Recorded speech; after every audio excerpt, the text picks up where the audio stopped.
What's going on, y'all? It's been a minute. If you're new to the channel and this is you just saw the thumbnail, you thought this was an interesting video, get a little snack, get some water because it's going to be a longer video of me. Is this music too loud? I hope not.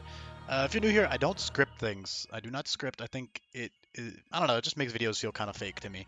So there's going to be a lot of in-depth thought process in this video. But if you're new here and you know literally nothing about anything having to do with my channel or my ROM hacks or anything at all, I don't want to ostracize you or isolate you, from that side of my audience. So, what I will say is you can check out the description down below, and there is a link to this Google Sheet where I've outlined in categories, organized by category, every single move, buff, and change in my ROM hack. This is a Pokemon Scarlet ROM hack. Some of you may know, I mean, hopefully most of you watching this know, I made another ROM hack called Sweltering Sun, which has its own sheet. And I would love to talk about, before I even get into anything having to do with this hack or the moves here, I just want to really emphasize you can check this out for yourself. This video is more for people who want to hear my thought process and explain, like a deep dive into every decision and category and the general philosophy with my the way I handle moves, because it's very unique. I don't think there are any ROM hacks that change the moves to this extent, or try to find purposes for every move and make archetypes of all these different categories of moves. So this sheet might look overwhelming, but it's actually really it's actually pretty intuitive once you actually get the hang of browsing it. So not only is it all just organized by category straight up, you can literally just scroll and just just look and be like, oh, okay, this is what does this now, and it's all pretty intuitive. You can see what they do. Don't get overwhelmed by all the text. That's more just there if you're interested in I mean, it's useful text, but you can also just scroll the sheet and just look at the categories and put two and two together.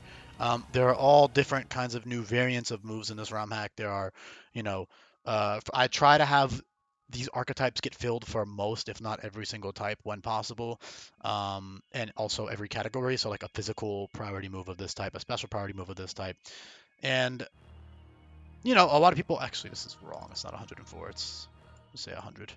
It's around 100. I counted it a few times, but it depends if you count specific types of moves. Whatever. It's basically 100. But yeah, you can look at this sheet and you can check out all these categories. I organized it. You can hit hyperlinks there, so you can just click and go straight to that. Another important feature of this Google Sheets is that I have them organized by type, so you can scroll, and you can also just Control plus F. All psychic type, and there you go. Now you're at all psychic type moves, and so you can just use that information as well to kind of just get a feel for things. I think this part is really useful to compare the moves. Hope this music isn't too quiet. Put it up a little tiny bit more, just a little bit. Yeah, so you can use this kind of as a guide. If you want, or just if you're interested, you like my content, you like my more in-depth analysis type of or thought process discussions, just sit back, put this on in the background if you want. Although I mean the visuals are going to be relatively important. It's, you can also look at this for yourself. So yeah, with that being said, for those of you who know Pokemon Sweltering Sun, I didn't even mention, damn it, there is a link there should be a link in the description by the time you are listening to this, with a video link kind of explaining what Pokemon Scrambled Scarlet is about. The philosophy I'm taking with that game, and the way it's going to be different from Pokemon Sweltering Sun, my Gen 7 hack. So I would definitely give that a listen. I should have mentioned that at the very beginning, but whatever, and people will see it in the description. It's not that deep. So yeah, go check that out as well. I mean, you probably should check it out before you watch this one, but it's not really, do whatever you want. So that's important to mention. Another thing I need to say before I get into all this is kind of just explain my philosophy. So like I said, with Pokemon Sweltering Sun, a lot of the moves here are actually very different than how they function in Sweltering Sun. The biggest difference, by far, is that Gen 7 doesn't have a move relearner until the end of the game. And so I balanced the game around the fact that there is no move relearner. And also, I can kind of, because this is my second, major lore. I mean, obviously I've made other hacks in the past, but they were more kind of niche. Actually, they were pretty in-depth. Baron Black is pretty in-depth as well, but not nearly as much as Sweltering Sun is. But what I'm trying to say is I've learned a lot of stuff from making that, And so it kind of just gives me the ability to learn what things worked, what things maybe didn't work, or what things work better in that context, in the context of a game with no move relearner versus the context of a game with move relearner. This, Gen 9, Pokemon Scarlet and Violet, they have move relearner. And that is like, it might not sound like a big deal to some people, but that is like, for in-game, like Nuzlocke's like challenge type of thing, like in-game use, which is again what these games are balanced around. That is literally like such a big deal. It is such a big deal. And Pokemon Sweltering Sun, a lot of the moves you might want to experiment with, especially if you're playing Team Locked, which is going to have its own entire video explaining what that is, because I think a lot of people can get mixed up or confused on why I designed the game around this niche Nuzlocke variant or whatever it is. But to sum it up very, very shortly and oversimplify it, it's basically just the idea that you can use any combination of 6 Pokemon to beat any boss fight, relatively speaking. You can pretty much, you don't have to like plan out, oh, I need this Pokemon to counter this Pokemon. You can just use the Pokemon that you have on your team and change their sets. And that, the flexibility that every Pokemon has when you have access to Move Relearner is like insane. Like you have access to so many tools with Move Relearner. You can immediately change your Pokemon from like a utility defensive set. Very next fight, you can change all 4 moves to be like a more hyper offensive set, whatever you need to do.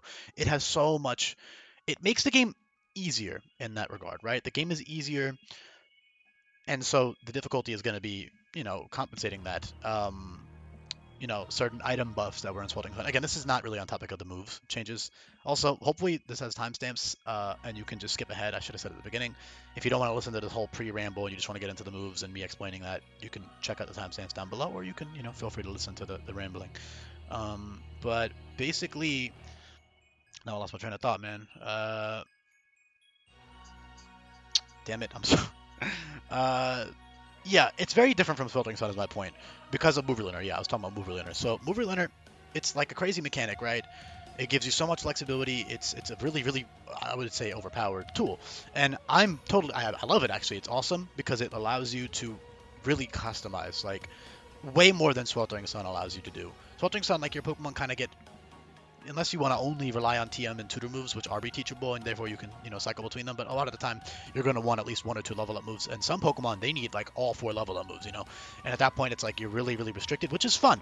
It's its own unique thing. But in this game, I am now balancing it around the fact that you can teach moves whenever you want to, any combination of 4 moves at any point. I mean, obviously, assuming that they're legal level and you have the TM and stuff, but you get the point. You have a lot more flexibility with your Pokemon, and therefore these moves are kind of balanced around that. And a lot of these moves, I mean, there's so many good moves. There's utility moves. Every type for the most part has like a Draco Meteor variant, ideally of both physical and special, not always. A lot of recoil moves, couple of close combat moves. So what I want to clarify is that a lot of moves are quote unquote less broken than they were in Sweltering Sun. The overall base power of moves is toned down pretty heavily. It's still higher than vanilla, obviously, but it's not as hyper extreme. Like, for example, in Sweltering Sun, there's like some 180 base power clones.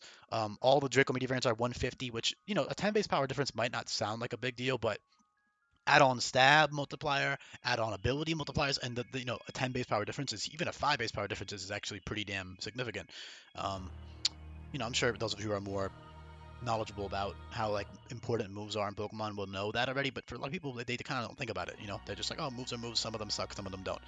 And if your ROM hack doesn't want to make pretty much most, if not every single move have some type of purpose or use, that's totally fine. I'm sure there's tons of people. Here's what I want to say. A lot of people will get put off by this because it seems like a lot of information to take in, but my games are kind of balanced or designed to be like really picked apart and like replayed multiple times, that kind of thing. Like, it's not designed for just, some people just want to casually consume ROM hacks, and you still can. You can mess around with all the cool fun stuff and just kind of learn as you go, and that's, play casually. That's totally great and awesome. But for people who are more interested in getting really involved with something, that's what this is kind of, because I'm the type of person who likes to do that. And a lot of games don't really put that much thought or effort into their move changes at all, and that's totally fine. That's a difference in philosophy.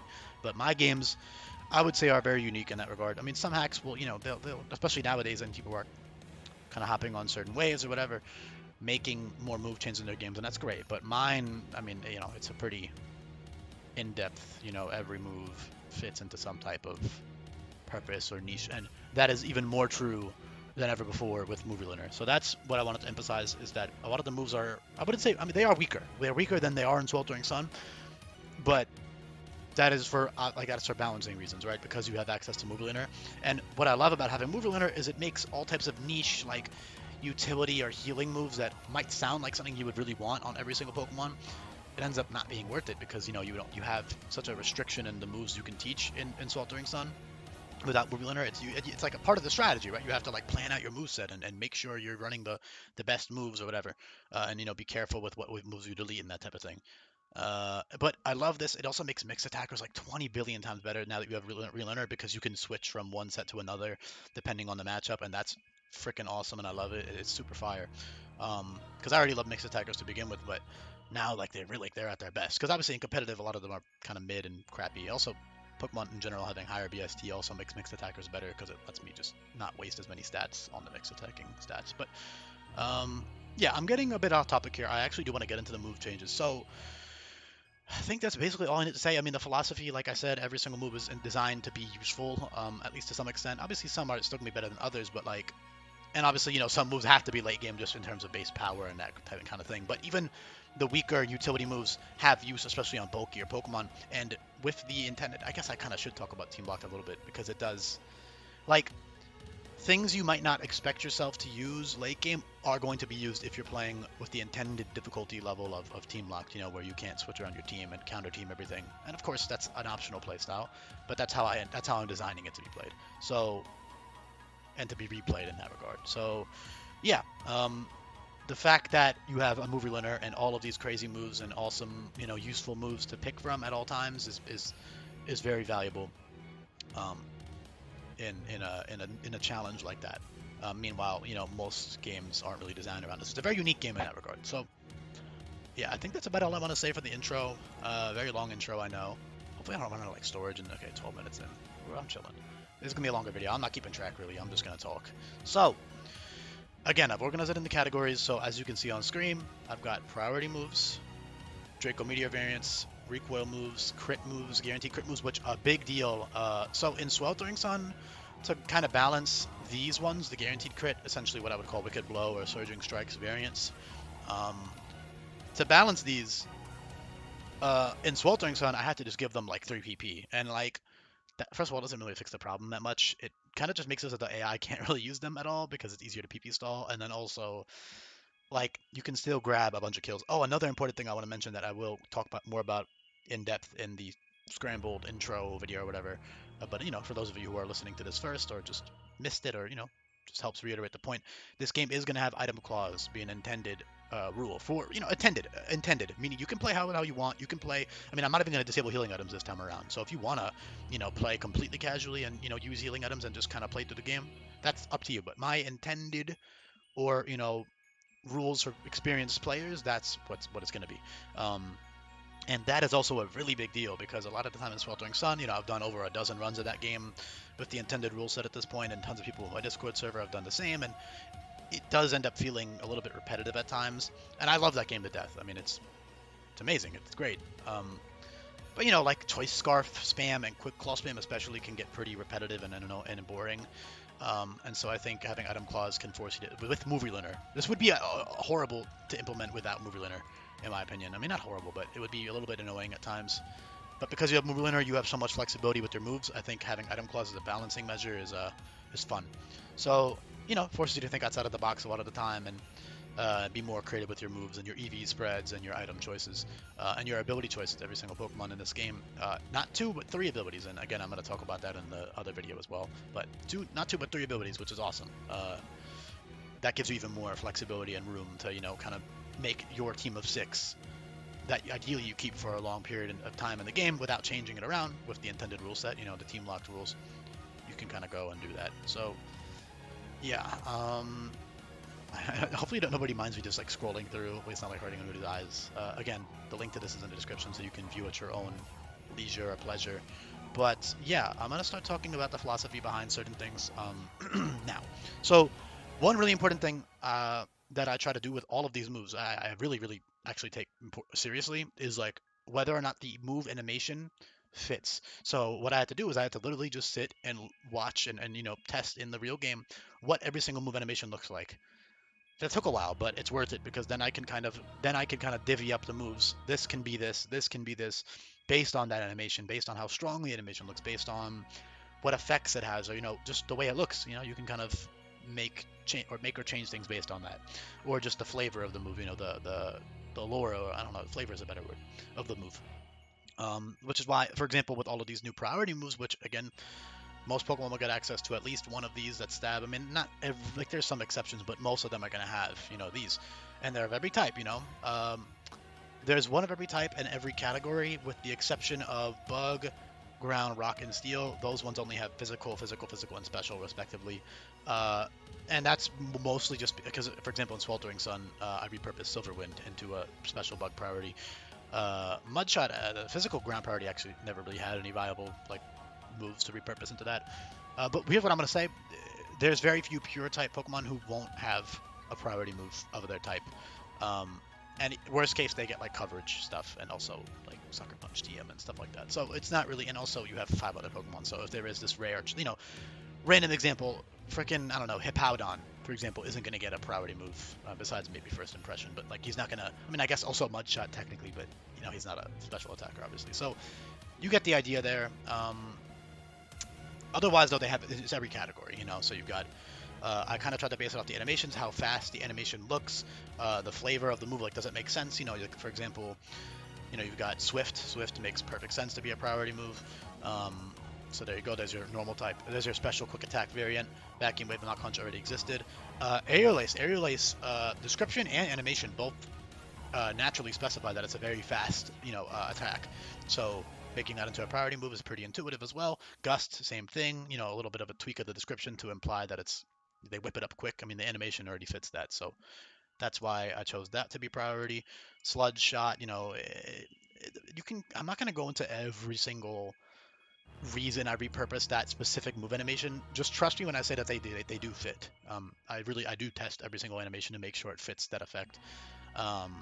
Water Gun, the only ones that were not priority before, that are not new moves, Poison Dart, Sludge Shot, those kind of can be assumed to be priority moves. But Aerial Ace, Gust, Spark, Shockwave, Water Gun, Swift,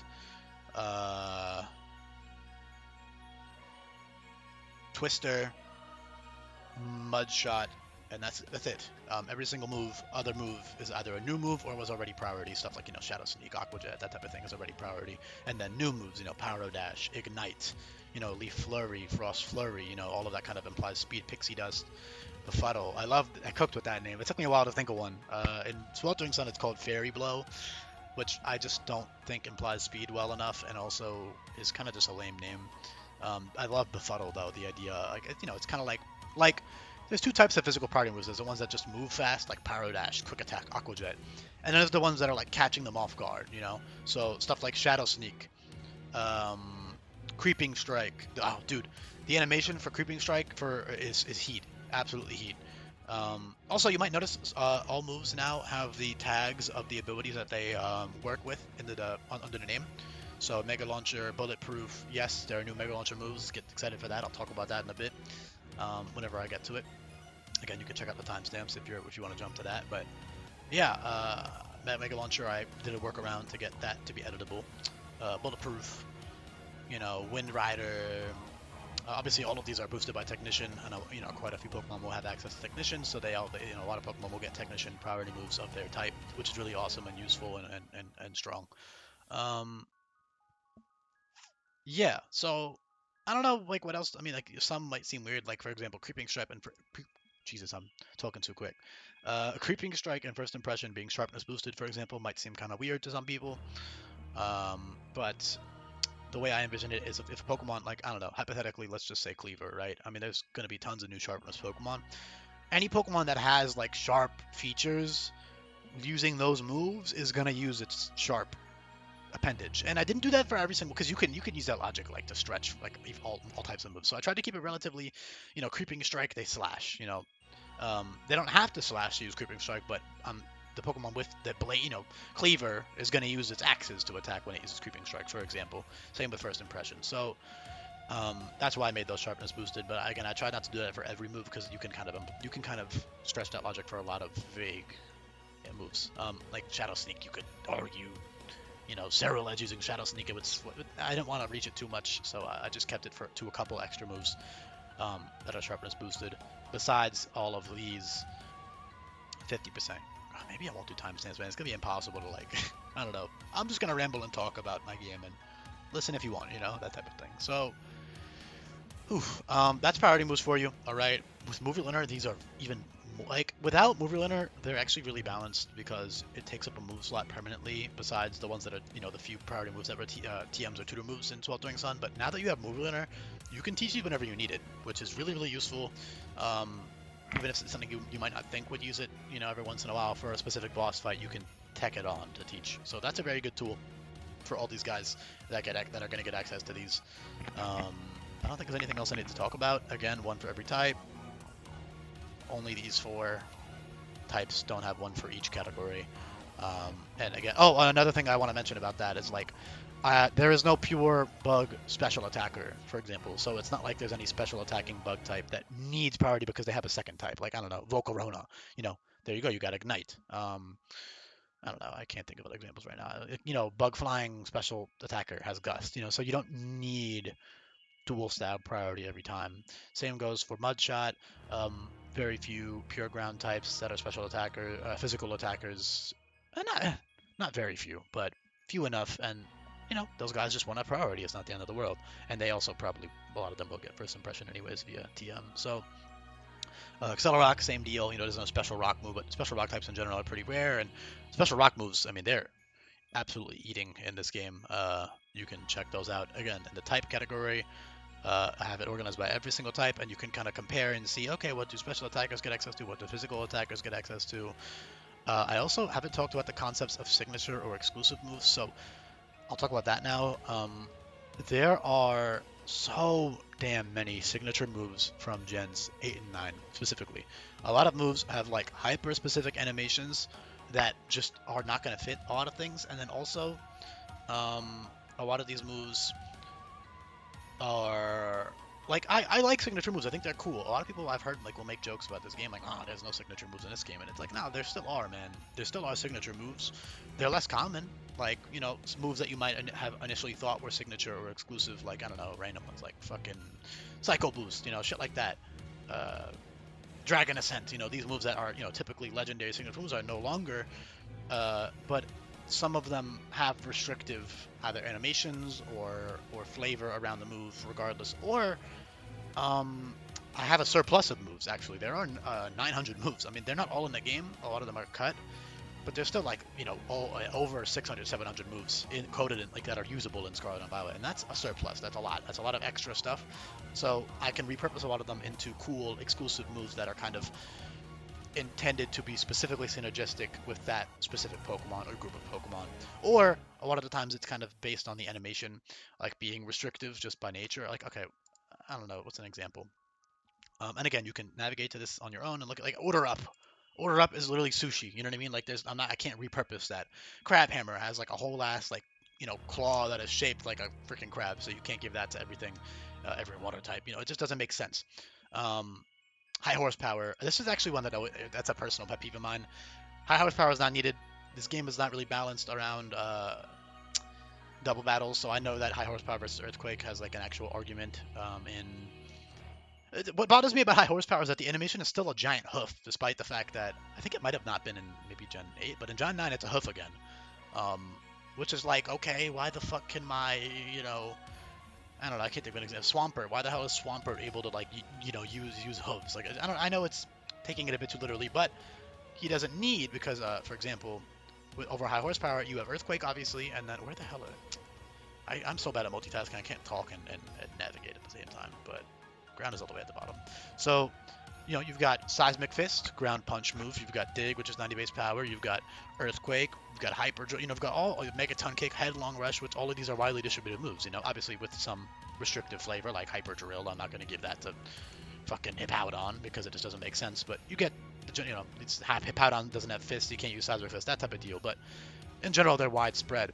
And so what that means is like you don't need high horsepower. So a lot of these like exclusive moves are kind of extra stuff that has specific animations or was just kind of extra. Like okay, the storm, like Bleak Wind Storm, Wild Bolt Storm. You've already got Hurricane. I already have all of the rolls for special flying moves or special electric moves filled.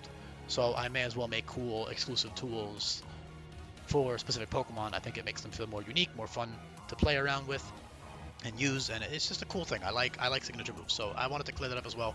There are quite a few signature moves, especially now that a lot of new animations in Gen 8 and 9 are specific, like to specific Pokemon.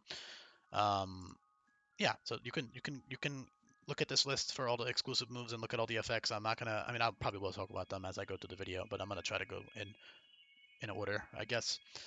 So I've already talked about priority. Again, great useful tools on all types of Pokemon. And now I love these types. So there's like I guess in this game you can generalize there being 3 types of like high base power moves, raw base power. Obviously, tons of Pokemon get abilities that boost quote unquote lower base power moves like Technician, Mega Launcher, Sharpness that boost moves that are lower base power into being on par with these high base power moves. But in terms of just flat out being high base power, 120 plus base power, there are 3 archetypes, I guess you could call them. They are the Draco Meteor variants, and of course those are physical and special, which maybe isn't obvious, but you can see, as you can see here, there's a good amount of them for one for every type. One for every type, and then I tried to make one of each category, but again, that's not always going to work. Like I could have made Focus Blast special Draco, a fighting type Draco, but I didn't. I think Focus Blast is one of those moves that's like known for being slightly inaccurate, so I figured keeping it. There are another important thing. A lot of moves in this game. There are very few inaccurate moves. There are so little that I gave them their own category, and this is every single inaccurate move in the game. That's it. Every single inaccurate move in the game. And nothing is below 80%. Not a single move is below 80% accurate in this game. Wide Lens. Wide Lens is buffed by 25% accuracy, so essentially none of these moves will miss. Wide Lens plus an 80% accurate move, 80 times 1.25 is 100. All right, so there you go. You won't miss with Wide Lens.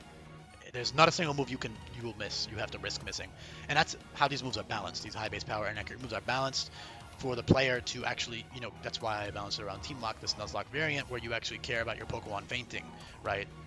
Obviously, if you're playing a casual playthrough, you can just spam all these inaccurate moves and not give a shit. You can reset the fight if you miss or whatever, or let your Pokemon faint. But if you're playing in the intended way, or a more, strategic run, you should never be risking these unless like you really, really need to be like for a specific strategy. But ideally, you don't have to risk these a lot of the time. And then, so yeah, there's only, all these moves are 120 plus base power. They range from 120 to 130, and they have their own cool effects, which I'll talk about. They all have their own little things that they do and stuff.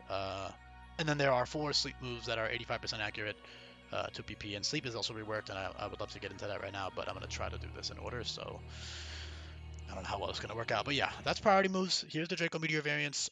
There will be a very carefully picked, maybe I'd probably guess about a handful-ish of mons that are going to have contrary. And I will have all of them be either very slow or at the very least, like nothing over 100 base speed will have contrary, just as a rule, because like these are obviously very broken with contrary, given that they're 140 base power, 100% accurate. I also made Hyper Beam Giga Impact stronger because I think it's cool, and I just think normal type, it's cool. Like these moves are like I guess like some of the most famous moves in the game. So I think making like that's why, for example, Double Edge is 5 base power stronger than the rest of the recoil moves because the normal type it's cool. I like doing that for normal moves for them to be slightly more powerful. I was gonna do it for quick attack and swift. I low-key might. Oh, something I did not measure at the beginning of this. Pretty much everything on this sheet is subject to change. This hack is under development, right? It's not finished at the time of recording this, and that's important to specify, especially for the exclusive moves. These are probably going to change a good amount. In fact, a lot of them are still marked as to be determined because I'd rather just figure that out when I get to the actual Pokemon changes, for that move, if they're a signature move. So a lot of them are marked, not a lot, maybe like a handful of them are marked as to be determined, and all of them could be changed at any point. But the relative idea is still there. Maybe after recording this, I'll decide. Let's make quick attack and swift 50 just to make match this trend. But they also don't need to be at all. So regardless, yeah, you've got all these really cool variants, and again, I try to make them logical. So, you might be seeing this wondering, oh, why is Radiant, this move called Radiant Outburst, Fairy Draco, doesn't Flare Cannon already exist? And you'd be right, but Light of Ruin, which is what I use for Eternal Beam and Sweltering Sun, does not exist anymore. So there's no animation for it. So I am using Flare Cannon to be Eternal Beam, and then I'm using this as the Fairy Draco. I think it's actually worked out really well. You know, yeah, point is, these moves are really strong. There's also going to be, of course, they're inherently, like, by design, they're not spammable, right? You can't run Choice Scarf on something and then spam these moves. Maybe you'll get 2 kills in a row if you're lucky, but that's like the most you can get, but I happen to switch out or pivot around to reposition. They're good on fast and bulky Pokemon. Obviously, they're good with Regenerate, they're good with, there is going to be a new ability. I actually haven't decided on the name yet, but there is going to be an ability that is essentially repurposed from Iron Fist that is going to boost any move that drops your stats by 20%, which is a big, that's huge, because these are all the moves that drop your stats are 120 plus base power. These are, a 20% boost on a 140 base power move is like huge. And then there are also a small handful of close combat variants. Close combat, Mega Horn, Psycho Break, the psychic type close combat, Headlong Rush, and then Head Smash is a hybrid between recoil and close combat. So yeah, that ability will boost these by 20%, as well as all of these moves, and then also Hammer Arm and Gyro Ball, which lower speed. I just placed those here because there was nowhere else to really put them on the sheet. But yeah, these both lower your speed, and obviously Gyro Ball with lowering your speed isn't actually it's a downside for like fast guys, but you're not using Gyro Ball if you're fast anyway. So although faster guys can actually use it, pick something off, become slower, and then kill something, whatever. It's a lot of room to strategize. It's a cool effect. Also pretty threatening if the AI uses it, because they're going to keep getting slower each time they click it, and da-da-da-da. So yeah, again, I tried to make all of the choices for this logical, like superpower being physical, -2 attack makes a lot of sense. You've got Rock Wrecker, you've got a special version called Mineral Shower, you've got Shadow Force. Those are pretty changed in this game compared to Sweltering Sun.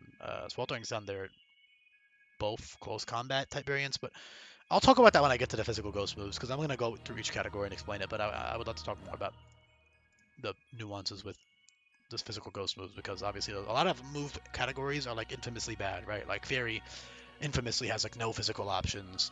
A lot of types really don't have any. Like Dragon has like shit physical options. Electric is infamous for having like terrible physical options. Tons of moves.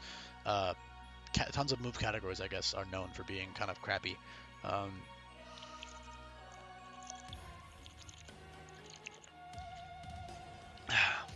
Sorry, I had to drink some water. And that's not a case anymore. Every single move category is equal. Like, they all get cool options, and a lot of archetypes are filled by that category, special or physical. So that's really awesome. So yeah, here are all the, a lot of recharge moves. There's no recharge moves if that's not obvious. All of them are repurposed, because dropping your stats by 2 is like a really close concept to recharging. It's such a powerful attack, it means you take up your own energy, so therefore, instead of recharging, you just drop your stats. You drop your attack or special attack. I think that's obviously a much better effect, and just makes these moves really fun to use, especially in the late game. Yeah, I'm not going to go over every single option. You guys can read. I trust that you can read and look at these yourself, but yeah, you've got Zap Cannon, Bolt Strike, all that stuff, so you got tons of options. Very, very fun, and obviously a lot of these, like these two, Hyper Beam, Giga Impact, are also boosted by abilities like Pixelate, Refrigerate, Aerolate, Galvanize, and that makes them even stronger. So that's very fun. Yeah, so that's the Draco Meteor variants. Probably one of my favorite of the three, the big three, I guess you could call them.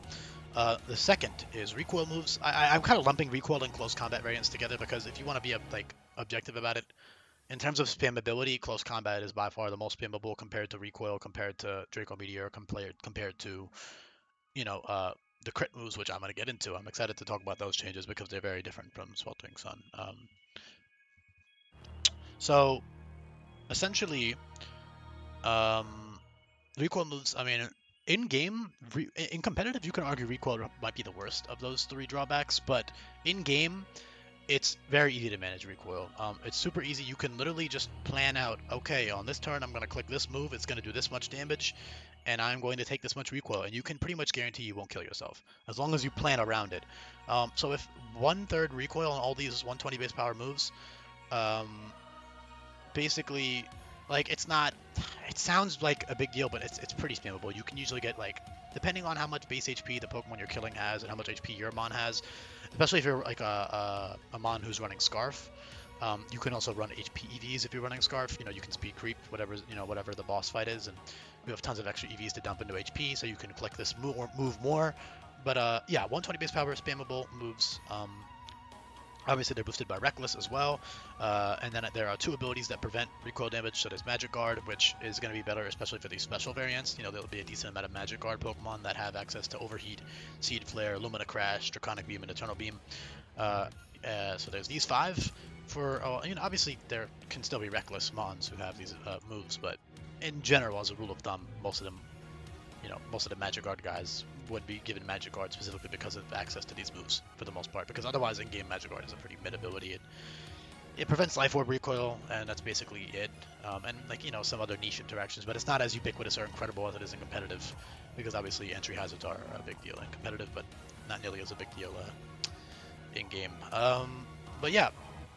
And then of course Reckless also boosts all of these by 20%, making them 144 base power, or in Double Edge's case, 150 base power. Very, very strong. And then there's also Headstrong, which is an ability that functions like Rockhead. It makes you immune to recoil, so a good amount of Pokemon will get that as well, which is great.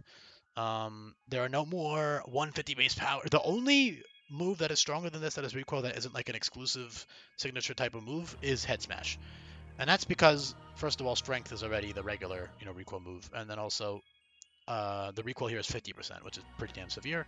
You can still probably get like 2 kills with Head Smash relatively safely if you plan around, you pivot around properly, you plan out your fights properly. You can still probably get like 2 kills without killing yourself. Not to mention Shell Bell is also buffed to heal 20% of damage you deal, which is incredible. So that, kind of offsets a lot of the recoil from these moves. If your Mon's already fast, or if you're running a bulkier set with recoil, you can slap on Shell Bell if you need to click the move more often than you otherwise would be able to. So yeah, all of these have pretty logical reasons for being chosen as recoil. They're just kind of strong physical attacks, like the Hammer moves. Wood Hammer is already recoil, so I figured why not make Ice Hammer and Dragon Hammer also recoil. Volt Tackle is obviously widely distributed now, instead of being exclusive to Pikachu. And then there are these 4 moves, which you might look at and be like, damn, these suck. Why would you make a 100 base power move that has recoil? So these are coverage moves, and also stab moves for earlier in the game. Like, how do I explain it? They're earlier on in the game, right? Like Hell Thrust, 100 base power, 20% recoil. Meanwhile, Brutal Swing, 1 in 3 recoil, 120 base power. Brutal Swing has limiting flavor, right? Like, the animation is a little bit limiting. Meanwhile, Hell Thrust can literally be on, like, any physical attacker for the most part. Also, if you're curious, Hell Thrust, the name is taken from the Japanese name for Throat Chop. Throat Chop itself is an actual move now that you can use and has the muting effect and stuff, so that's fun. But, yeah. Also, a lot of these have... Oh, something I need to mention. Man, I really hope I don't run out of like storage. It's already 38 minutes. It's gonna be a long ass video, bro. But yeah. Sorry, I'm losing my train of thought. The recoil moves. Damn it, bro. I totally lost my train of thought. Oh well, I'll just keep talking about the recoil moves, I guess. Yeah, a lot of these moves are these 100 base power moves specifically. Number 1. You can completely offset the recoil with the Shell Bell if you need to, but I mean, 20% recoil is like nothing, man. In game, it's nothing. You can pretty much reliably get like 3 kills with these moves if you without killing yourself. It's pretty easy. I mean, obviously there's always gonna be exceptions, but for like as a rule of thumb, you can probably get like 3 OKOs with these and not kill yourself with recoil. Obviously, assuming that you're one-shotting and not taking damage. Whatever, you get the point. 20% recoil, very easy to play around. And also these are coverage moves, so a lot of physical attackers will get takedown and Hell Thrust. A good amount of them will get Play Rough and Wild Charge, that type of deal. So that's also why these are weaker, is because they're coverage. Meanwhile, these are like more stab. Like a lot of, obviously Mons that don't get stabbed on these moves are still going to be able to learn them by level up. And even TM, with Flare Blitz and stuff, a couple of these are TMs. But they're more limited than these four, which are very widespread TMs. And then, of course, it also gives mid-game options for reckless Pokemon, and just in general, like 100 base power is great, man. Like, I know we're kind of brain broken from like moves like Earthquake, and there are drawbackless 100 base power moves in this game, but and 95 base power moves and etc. But yeah, these are specifically weaker because they are widespread TMs. So that's the thought process there. And they're still very good moves. And then there's these three, which are the crash damage moves. So you got High Jump Kick, Dive Bomb, and Supercell Slam. All are 130 base power, 90% accurate. These are very risky. I would only ever run these with Wide Lens or, you know, in a Pokemon with no guard or Sixth Sense or some accuracy boosting ability. Or move, you know, you can use Rock Polish to boost your accuracy and click these moves after the fact.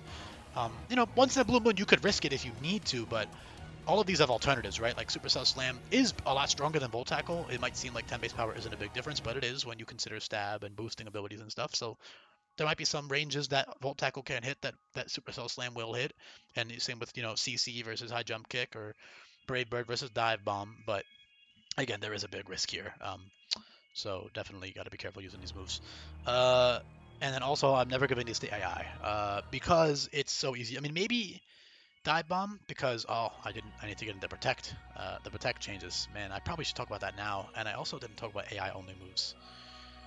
Yeah, bro, no way I'm doing timestamps for this video, brother. There's no fucking way. I don't know, dog. I'll figure it out. But yeah, I'm just not gonna do timestamps, bro. It's fine. I don't. How am I gonna do that? I'm jumping back and forth from topics so much because that's just the nature of, you know, in-depth discussion like this. But yeah, there are AI only moves in this game. There are very few in Sweltering Sun, but here, Protect. Protect is one of them. Maybe I'll make it a post-game move, a TM, but how do I explain why Protect is removed for player use? First off, moves like Spiky Shield, Baneful Bunker, Burning Bulwark, and Silk Trap.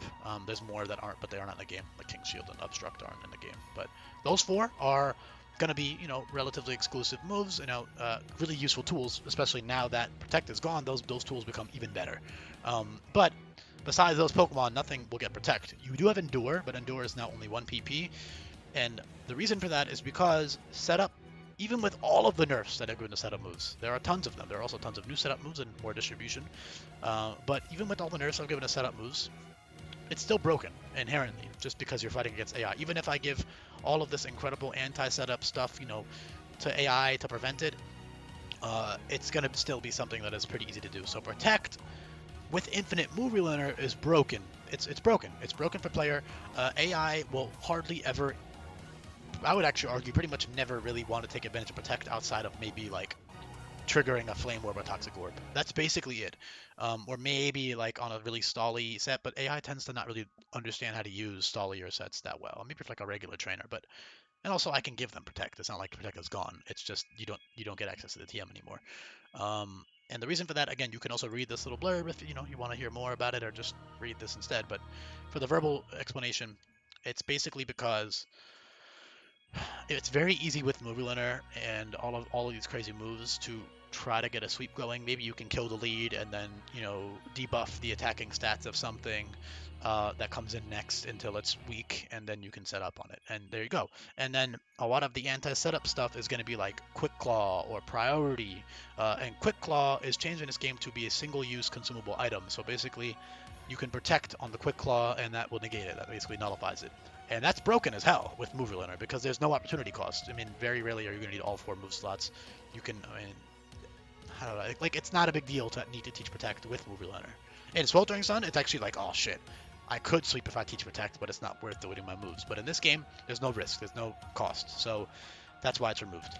Not to mention, it also kind of enables a lot of cheesy shit with the AI. So not only does it enable you to sweep easier with cheesing Quick Claw, it also enables you to stall a lot easier. And stalling the AI is already fucking easy, man. You can already, you know, pivot pretty reliably on moves, you know, onto resistances and immunities. You can, you know, you got heal moves. There's tons of easy ways to stall the AI.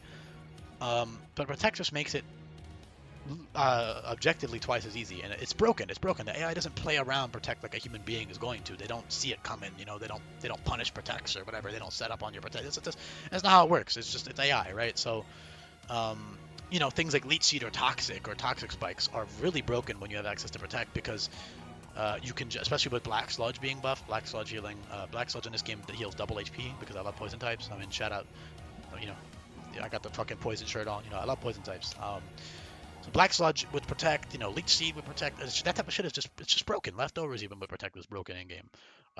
It's a little bit cheesy. It's not a playstyle I want to encourage. It takes very little skill to use.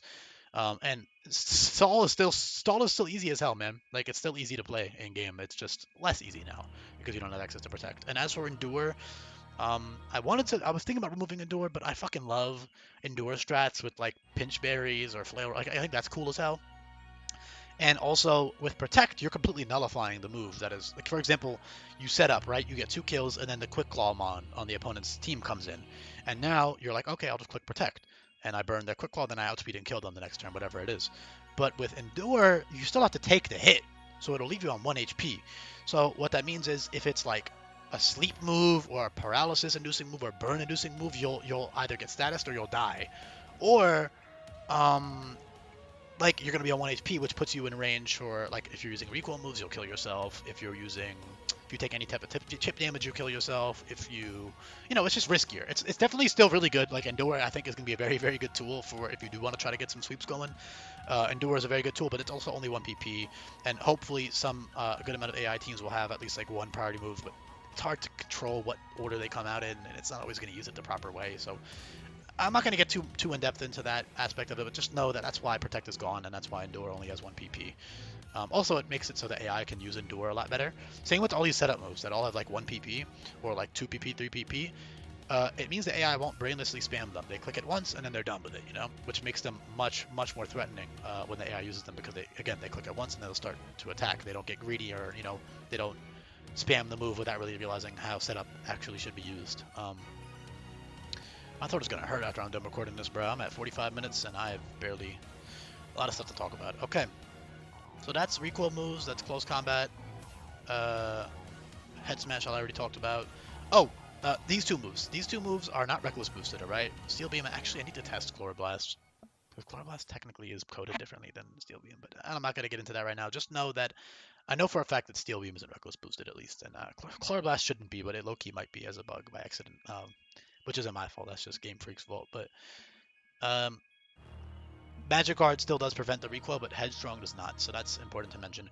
These two moves are awesome. So Steel Beam is hard-coded. I can't change the fact that it halves your HP when you click it, and so that upset me at first. I was actually pretty damn annoyed because it's like, damn, bro, I wanted to just make it a regular, you know, like a regular recoil move like Overheat and also if you're wondering why Overheat's a recoil move, number one, it just fits the effect, it fits the flavor of Overheat, and then also you've got Blast Burn as your fire type, you know, Draco Meteor type move. So that's why Overheat is recoil.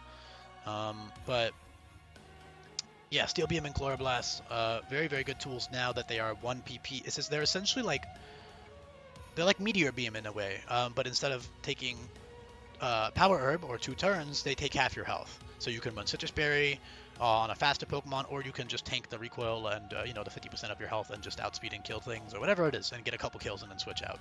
You know, you can cook with these moves. They have really good potential. Not to mention they themselves are also incredibly powerful.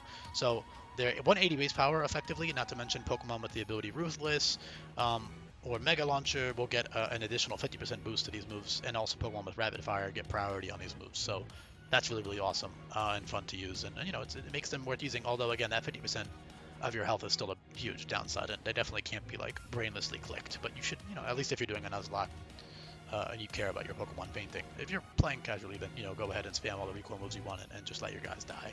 But you know, that's a playstyle issue, not a balancing thing. So yeah, that's why these moves give you special attack boost. They're essentially like a alternative variant, I guess, to Meteor Beam and Electro Shot and shit like that. So that's that. Again, you've got these moves.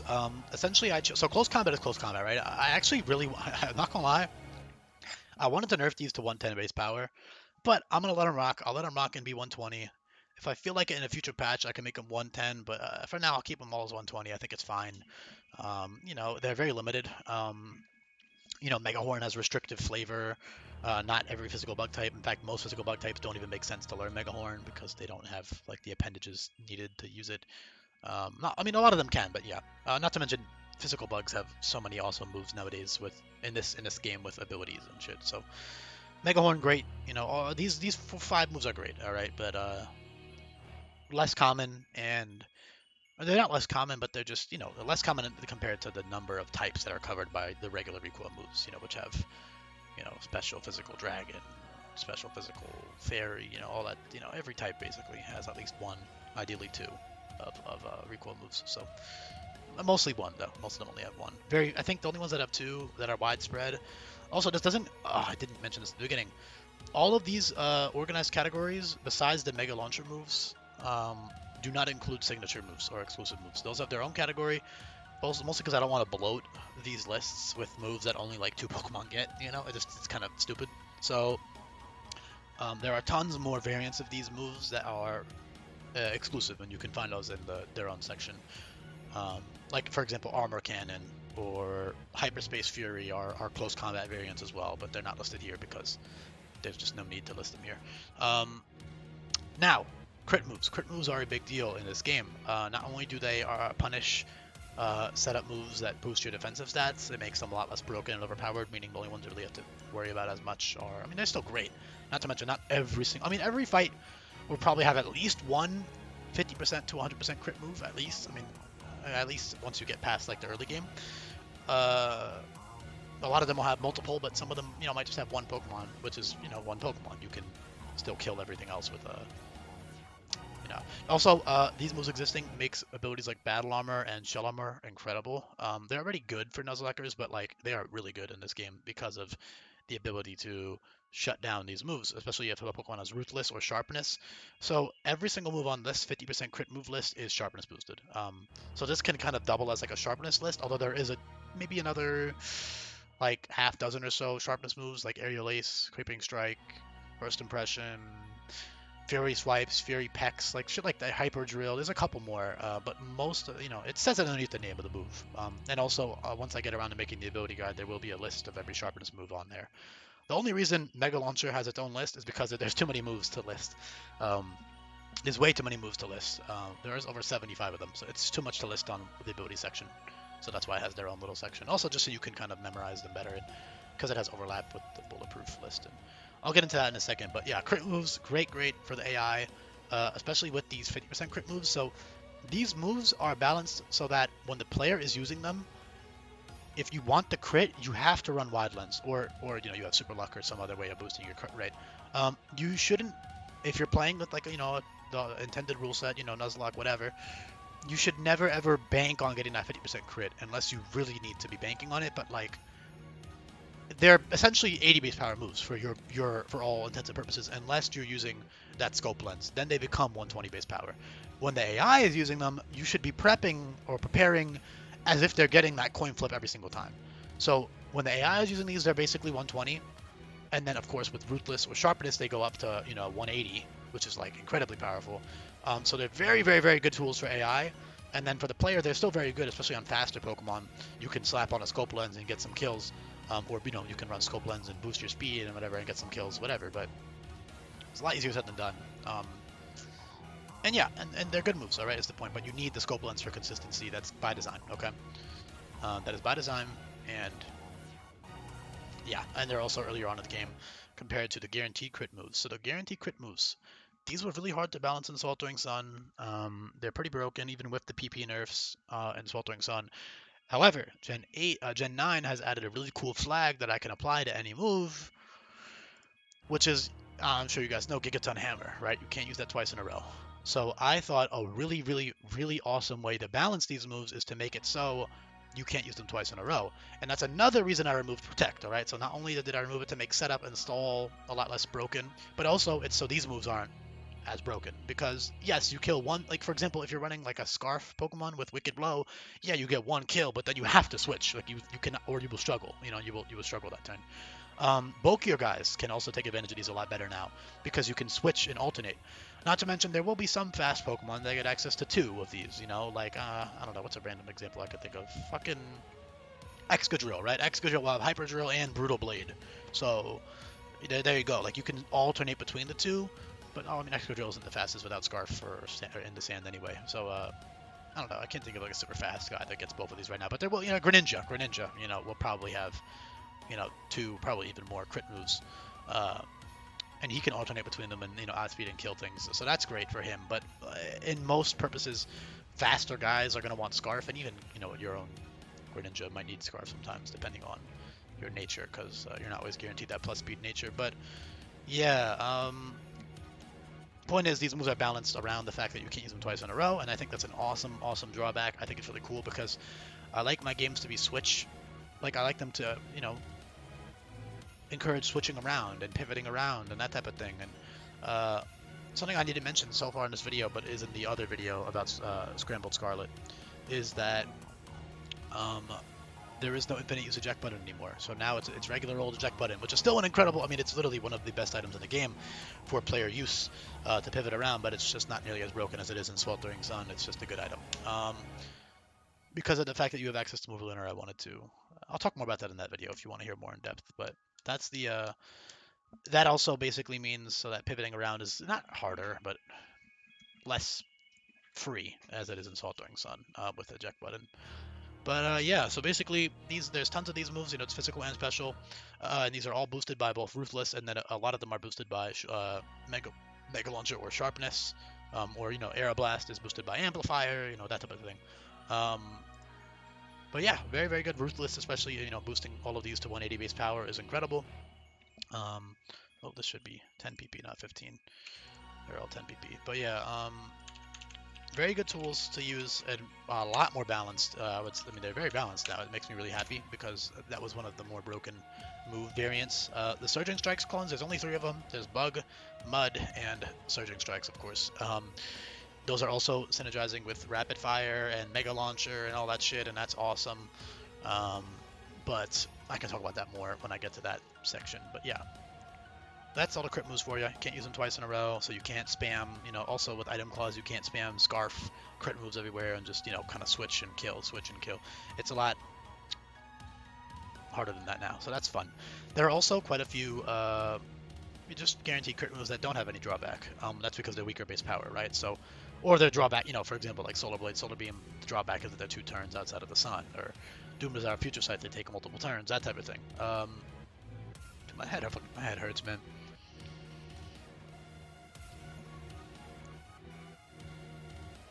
I really do hope I have enough storage to save this recording when I'm done. I would actually be so. Although Oki would just wouldn't re-record it. I'm not gonna lie, I would not want to re-record it. Okay, or I would do a stream or something maybe. I don't know. But yeah, all these moves guaranteed crit. All of these up here. These 5 moves are boosted by Technician as well. So they go. Essentially, they get like a 2.25 times boost, which is awesome. Technician First Impression, Lash Out, Smart Strike, Frost Breath, Heat Wave. And there are also more, and a lot of these signature exclusive moves are tailored towards Pokemon specifically having Technician or specifically having Ruthless or whatever it is, or Sharpness.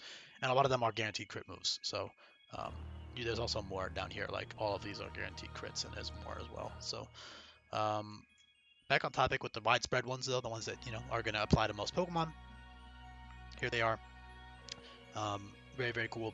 Yeah, I should also put in the description that these 2 have their hard-coded effects, the Fusion Bolt effects. For those of you who don't know, they double in power if you use them after one another, so I need to write that somewhere. Probably in-game I'll write it, but anyway. Yeah, you got all these moves, these are also very good tools for Technician, for Ruthless, for Sharpness, whatever it is, depending on the mon. Yeah.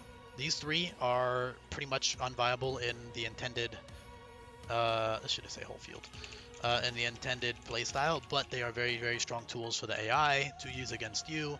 And of course, if you're not doing a Nuzlocke and you just want to play casually, you can, use these moves. They're incredible nukes, but again, the game is not designed around them being actually usable for the player because you're giving up your Pokemon. I mean, maybe if you want to play around a sack and you don't care about your Pokemon, but there's a risk there, obviously, in a Nuzlocke. And ideally, you care about your guys, and you don't want them to just die. But who knows? Maybe for some fights, you might actually need to do it, depending on how difficult the matchup is. And then I already covered Steel Beam and Chloroblast, but then there's also Electro Shot, Meteor Beam, Sky Attack, Focus Punch, and Finishing Blow, all of which are boosting moves that will also crit.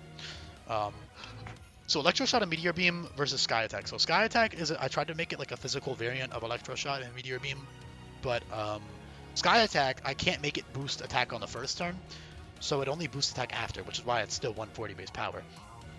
95 times 1.5 is 142.5. So they're basically all three going to be 150, 140-ish base power, right? These are two are slightly stronger, but not actually that much stronger, because these two boost your stat before you attack, and this boosts your attack after you attack. So otherwise, though, they are the same thing. 1 PP, one time. They're almost like kind of Z moves in that regard, because there's no actual Z moves in this game. So you can use a power herb, or you can set up the rainbow plan with electro shot, that type of thing. Or you can, on a bulkier Pokemon, you could probably even like take the charge turn, if you want to cook around. Bro, I'm talking way too quick. You can cook around, taking that charge turn as well. And of course they can't miss, because I don't think any two-turn move should be able to miss. I think that's the stupidest shit on the planet. It's ridiculous. And in general, this game is not designed around having to risk missing moves or anything like that, really ever. So yeah. And then Focus Punch is actually extremely hard to pull off versus AI. In competitive, it's not easier, but it's better to pull off, because the AI, because the player, whoever you're fighting against, should be switching out. But versus the AI, they're only going to switch out with a switch move, or very rarely will actually hard swap. So getting off a Focus Punch is fucking hard, man. You can definitely get off like a substitute on a lead or something maybe, and then you can get a Focus Punch or whatever, and you can get that's why you get that attack and accuracy boost. And that's also great for Pokemon with like Hustle to give them an accuracy boost, and also that +1 attack plus the very strong 150 base power move. So that's the philosophy behind Focus Punch being the way it is. And then Finishing Blow, very, very good tool, especially with Movie Learner, man. It's pretty crazy, I'm not going to lie. You can get something in range and then click it, get the +3, and kind of go from there. But yeah, very fun move. Boosted by Sharpness as well for obvious reasons. It's from Felsinger, right? So it's got that little jab or stab animation. So whew, that's all the crit moves, all right? But the big thing here is that these ones need Scope Lens. These ones can't be used twice in a row, right? And they guaranteed crit. Meanwhile, these ones, like, you cannot bank on them critting, or you shouldn't be banking on them critting without Scope Lens. And of course, with Sharpness, they get the 50% boost regardless, so that's awesome. But with Rootless, they only get the boost if you crit. So, all right, Mega Launcher Bulletproof. Finally, Mega Launcher actually has more moves, and that's super hype, and I love it, and it's sick, and it's fire. Mega Launcher is a sick ability. There's gonna be I have about, I think it's 15. Oh Jesus, the loop stopped. I've been in an hour, bro. That's crazy, man. Let me loop this. I mean, I'm not gonna go past another hour, but yeah. Shout out to those people who saw what I just skipped the song, the Spider-Verse shit. Spider-Verse was so good. Anyway,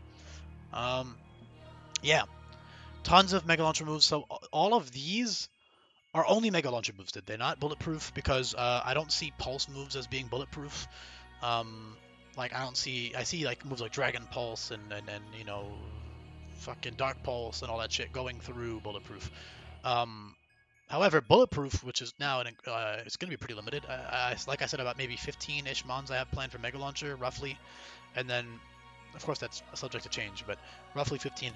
Bulletproof has even less. And Bulletproof is an incredible ability. It gives you an immunity to so many moves, man. Every single ball, cannon, blast, beam. I don't know why I'm reading them. Let me read the fucking list I put. Shot, ball, bullet, bomb, cannon, beam, blast, gun, missile. The only other exceptions are Hydro Pump. What else? Rock Wrecker, which is a cannon. It's also Rock Wrecker is actually bulletproof in vanilla, so that's not even a me thing. That's just in vanilla. It's one of the few moves that actually is blocked by bulletproof. Pollen Puff is also blocked by bulletproof in vanilla because it's a ball move.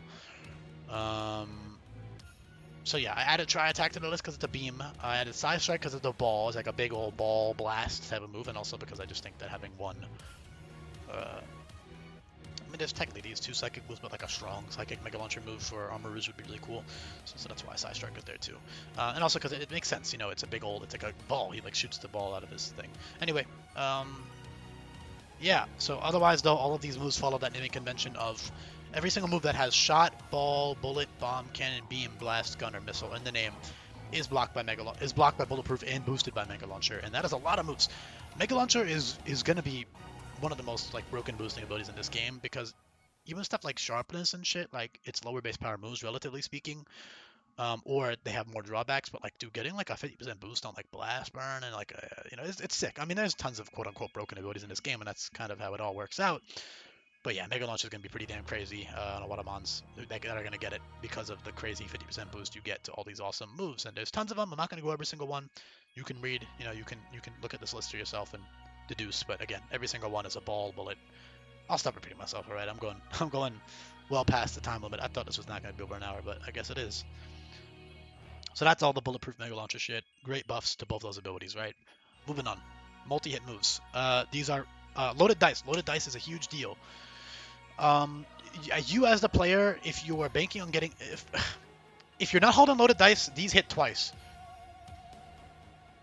They're not actually, not literally, but for your own player like mindset, they should be in your head. These are hitting twice, bro. Unless you don't care and you're playing super, casually, whatever. But if you're playing in like a, team lock and nuzlocke, you don't want your mons to faint or die. You should be playing as if these moves are hitting twice without the loaded dice. And obviously sometimes hitting twice is enough, especially if you have Technician or, these are boosted by Mega Launcher or, you're getting priority on them with Rapid Fire, whatever it is. So Rapid Fire gives you +3 priority on moves that hit 3 or more times, and then a couple of random, Explosion, Steel Beam, that type of thing. And then a couple of signature moves too. But the general rule is that if they hit 3 or more times, they're going to be Rapid Fire. However, these two at the bottom are not. The reason for that is because there is just no rapid fire Pokemon that gets access to these, because it doesn't make sense.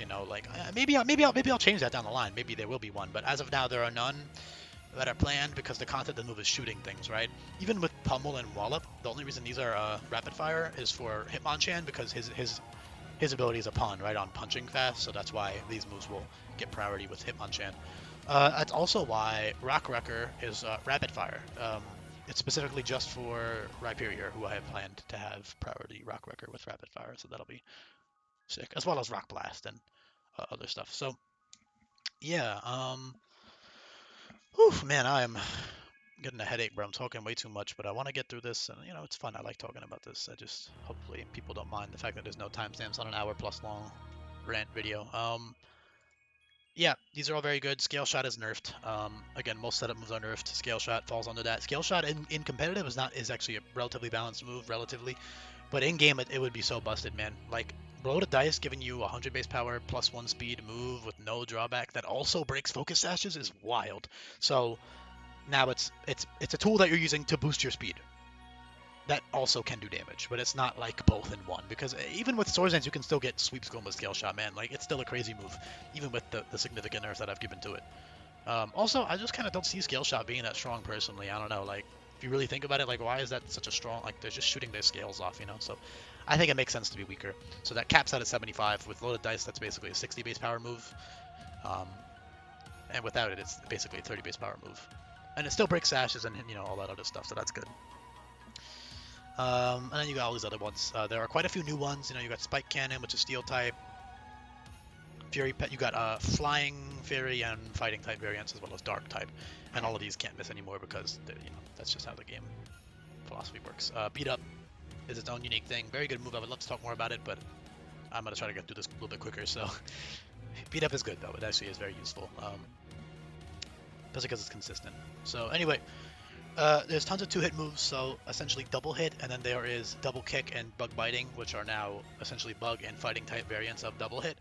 All 3 of these have a 27% flinch rate, a total rate of 27%, and those are great. These are boosted by Technician, just very good, break sash, that type of thing. Force Waves, special, in between from Aura Sphere and Vacuum Wave. Vine Lashes, more exclusive. I could put it in its own category of exclusive, but I don't think it's exclusive enough to go in that category. But any mon that can use vines, so not every grass type, physical grass type is going to get access to this, But yeah, very good move. Drops defense after each hit. Very, very cool and fun and strong. Dual Wing Beat, very consistent. 90 base power. Got that same flinch rate as the other two. And again, something I didn't talk about yet. All the added effects. If you're the player and the effect is not 100%, it may as well be 0%, alright? That unless you're running like Serene Grace, Paraflinch shit, it may as well be 0% for your own intents and purposes. Unless you're running a really bulky mon who's going to try to fish for like, 50% chances to boost yourself with like a heal move, maybe you can go off and do that, but even then it's still risky. But like flinch shit, like you're not you should never bank on that, you know, for your strategy. That's more, all of these like 20% chance to drop defense, 30% chance to flinch, whatever, all that type of shit is literally just so that the AI can punish you, right? It makes it harder to play around certain moves because you can switch around and then, oh shit, they got 50% defense drop, you know, you have to plan around it. So even something as low as like a 27% chance, you should plan as if that's going to happen, ideally. I mean, obviously, you know, you won't always have the wiggle room to do it in Team Block, Nuzlocke, but as a rule of thumb, you should be planning as if these things are always getting their additional effects. Unless you have Serene Grace and it's 100%. You know, if it's not 100%, it's 0, bro, alright? That's what I'm telling you. In terms of planning safely and planning so your mons aren't dying, that's what you should be playing with that philosophy. And then obviously you have these 3-hit moves that also are rapid fire. The only one that isn't is Triple Axle because it just doesn't make sense to be... Like, Surging Strikes you can kind of reach, like shooting a big old jets of water for like rapid fire guys, but I just don't see Triple Axle as a rapid fire move at all. Unless there's a guy who's like kicking fast, but no guys are gonna get that. Maybe I'll change it, who knows, but as of now it's not a rapid fire move. And then these three are obviously shooting things, which is what most rapid fire mons are going to be doing, is shooting. So that's why, you know, they got fire, you got Tri Attack, which is very strong, 105, and then you've got these crit moves, you know, so I already covered these, and then this one is just 75 base power. Also just a good move in general. Breaks sashes, burns up berries and shit, that kind of thing. Trapping moves, very good. Protect, like I said, is no longer available for the player, but not to mention there's some guys who get this plus, you know, Baneful Bunker or Spiky Shield, which is good, but also they're still good moves, you know, with bulky sets with like a heal move, you know, or big root plus like a draining move, that type of thing. You can definitely stall and get that extra chip and make that chip worthwhile. So yeah, not to mention for the AI, they're very good tools. You know, that trap duration 6 turns is pretty brutal for the player if you don't play around it or plan around it properly. Infestation is slightly weaker because I just don't see it being 60 base power like the rest of these moves. So it also traps for double the duration. Very, you know, for early game, if you send somebody on Infestation and aren't planning around it properly, that could be pretty bad. Although you can still escape these traps with Parting Shot, Volt Switch, U-Turn, all the switch moves, as well as Eject Button. You can still escape these trapping effects. But yeah, good for chipping. Not as OP as they would be with Protect, but they're still very good. Debuffing moves. These are awesome tools for the player. Obviously, you're still risking crits with these moves if you're debuffing something, but that's kind of the nature of the game. If you have something like Battle Armor or Shell Armor, then these moves go from like good to like absolutely incredible, and there will be, you know, a decent amount of Shell Armor, Battle Armor guys who get access to these moves, or you can use the moves with your teammate and then switch, and then, you know, then you can't be crit, so you're basically, the drops are permanent. But obviously you should always be planning around crits. Not to mention there are quite a few guaranteed crit moves in this game, or crit moves in this game. So, but yeah, all these moves, there's a good amount of them. This whole list is Technician boosted. A couple of them are boosted by other abilities. Lunge, can't miss with like Hustle. These moves are also nice buffs for Defiant and Competitive for early game, because a lot of these moves are going to be your early game type of, like, you know, obviously they're great for the whole game, like, especially with Relearner, you can slap on a bulky set with, you know, Chilling Water or Harmonize or whatever it is and debuff the opponent's stats, attacking stats, but especially early game, they're going to be like your stab option, right, besides the priority moves. So, like, you know, a special Psychic type will have, you know, Influx and Mind Pulse, and then they'll have Extra Sensory as a stronger option, whatever, and then they get, you know, the later moves. But yeah, because of that, that also gives you a lot more counterplay to a lot of the scary offensive stuff on the opponent's teams. And then also, you know, it can punish the player for switching around to certain Pokemon. You know, it drops your stats. It means you can't get a specific kill anymore, that type of thing. So you got to play around these. Very good moves, very fun. Petal Blizzard is pretty exclusive, which is why it's 90 base power, because it's inherently restrictive with the flavor of what the move is. Not to mention Energy Ball is stronger anyways, but, you know, this gives it a use case. You know, it's a debuff move. And then, of course, not every grass type can use Petal Blizzard, because not every grass type has, like, flowers, so, or, you know, is connected to flowers in any way. So, and yeah, these are all pretty self-explanatory. A lot of these moves already had chances to drop stats or dropped one of the other stats, or they're like kind of like they make sense, like, you know, Harmonized Disarming Wisp, Mind Pulse, like they all make sense to drop the opponent's stats. So yeah, you got one for quite a few types here. Most of them are special, but there are these two physical versions, so there you go. Breaking Swipe and Lunge, but the rest are all special. So yeah, great moves, especially with Relearner. These go from like pretty good and sweltering to like amazing with Relearner. Very good, although of course they are still a little bit risky with crits being a thing. Guaranteed defense trapping moves, these are much better for the AI than they are for the player. However, with Infinite Relearner, you can tack these on. Like, for example, Liquidation is 10 weaker than Aqua Tail. But because Liquidation always drops defense, it can allow you to get a 2-hit KO that you wouldn't otherwise be able to get, type of deal. So they might seem... some people might see this and be like, oh my god, it's broken. Other people might be like, this is kind of mid, depending on how much you know how in-game stuff functions. But I'd say they're pretty good with Relearner. Definitely worth using for certain situations, even though all of these moves have stronger, accurate alternatives. These two are different. Acid Spray is its own little thing, but yeah. Yeah, all these moves lower speed. All of them make sense lower speed.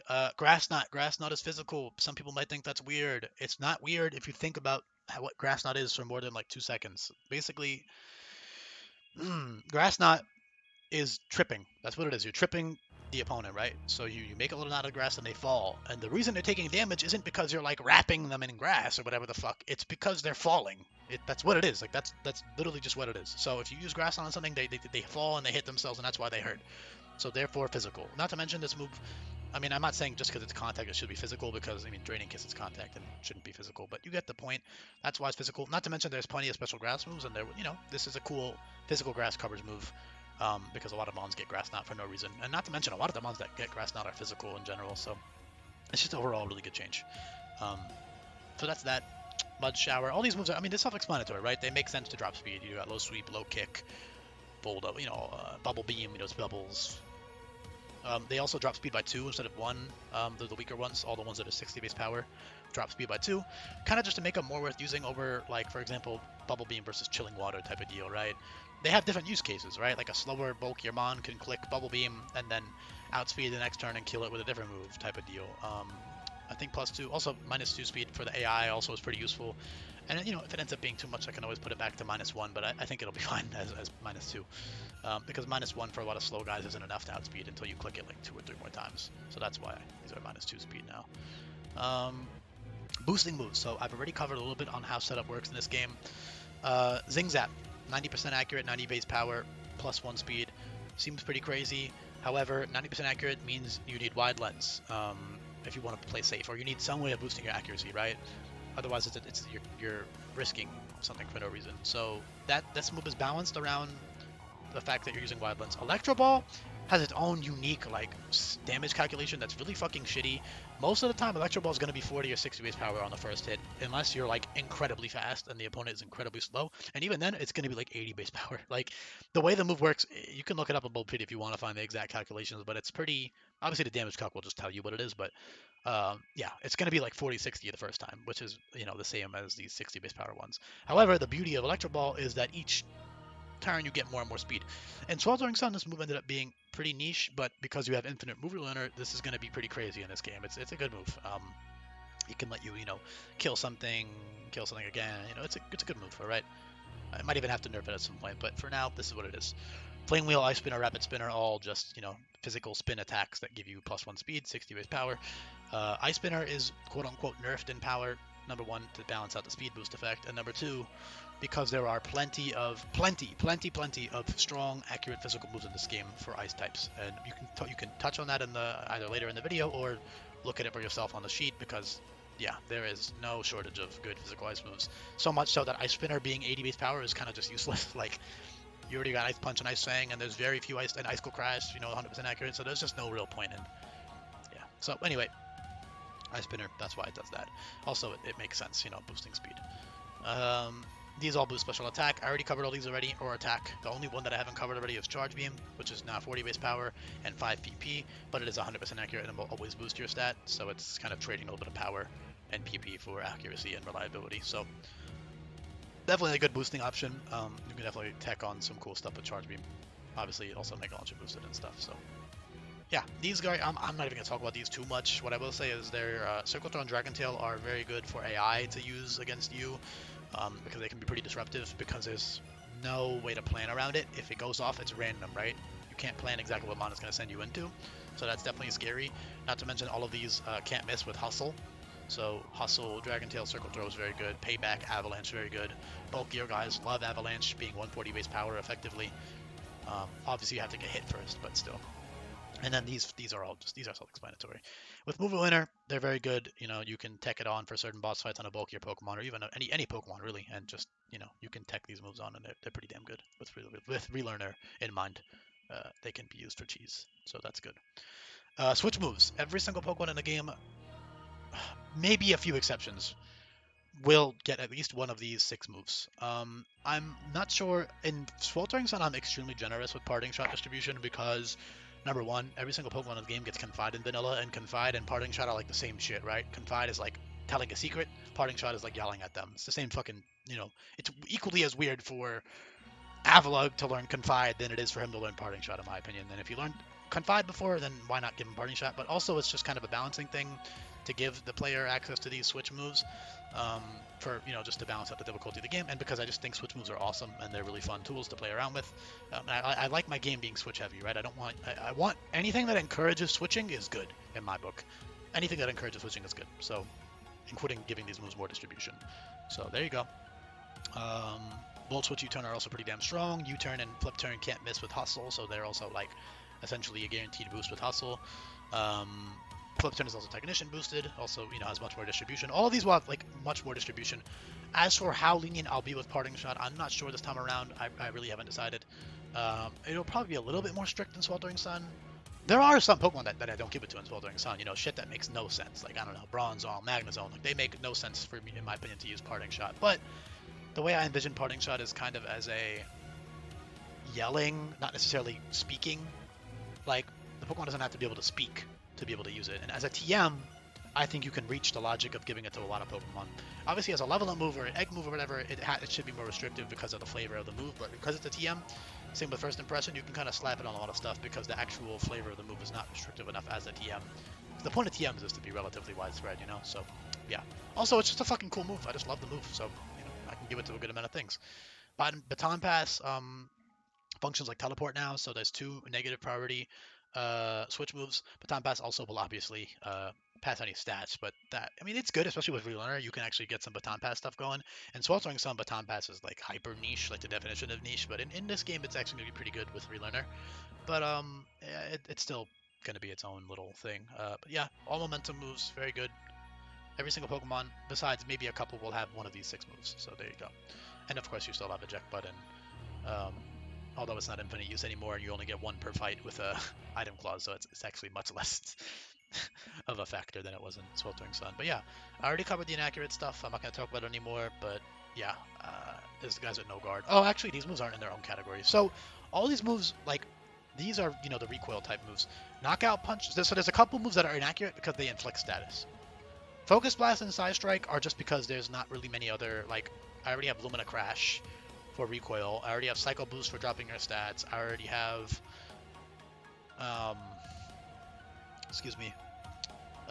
dropping your stats. Crit, I already have Subspace Tear for a crit move. So there's not really any like high base power niches that Side Strike could fill. So, making it inaccurate is cool. A couple Pokemon are going to get access to No Guard or Sixth Sense to boost their accuracy.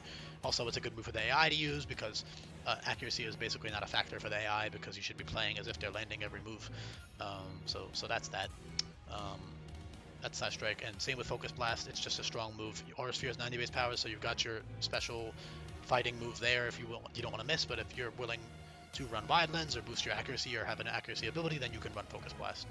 So there you go. And then these moves: Inferno, Fiery Wrath, Dragon's Fury. These 3 moves, and then Knockout Punch. These will always inflict a status condition. So Knockout Punch, not to mention, is also Rapid Fire for Hitmonchan, so Hitmonchan can run Wide Lens with Rapid Fire and get a priority 130 base power move. Of course, that takes up your item slot, but it's still pretty damn great. And your ability slot, but it's still very good.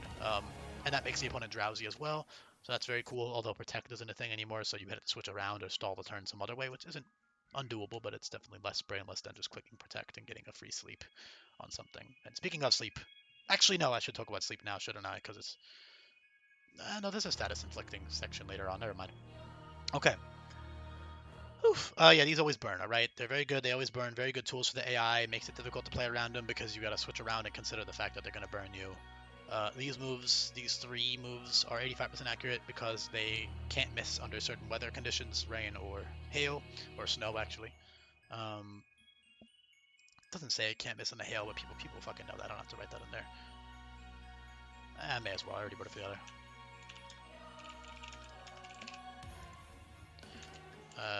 Yeah, so that's why those are, and also they're 125 power, so they're very strong. Definitely worth running wide lens for. For example, in the snow, not only is Blizzard stronger than Absolute Zero, which is the crit move, you know, equivalent to 120 base power special move, but also, what's it called? There's no drawback besides missing, so you can click it twice in a row. So like a faster, like I don't know, faster snow warning guy or faster Mon and Hail and snow in general can spam Blizzard or run wide lens or whatever it is. So sorry, I gotta. Okay, so that's Blizzard, and then the rest of them are just like moves that there's very few moves that are inaccurate, but all the ones that are inaccurate, just for like flavor reasons, right? Like Fire Blast, there's plenty of other, like, you know, you've got Overheat, you've got Blast Burn, so may as well make one that's just inaccurate. You know, you can slap on a wide lens if you need to use it, or you've got your boosting accuracy abilities and stuff like that. And they're also just good tools for AI. You know, once in a blue moon you could risk it. It's risky inherently. Same with Gunk Shot, same with Sludge Wave. They just make sense to be inaccurate. There's not many other drawbacks that make a lot of sense. Sludge Wave isn't inaccurate. I just wanted, I mean, Sludge Bomb's 95 base power, so Sludge Wave being stronger and accurate makes sense. As like an alternative, a stronger alternative. You've got Megaton Kick, which is, you know, slightly inaccurate, just very powerful ground move. Power Whip, same thing. You get the idea.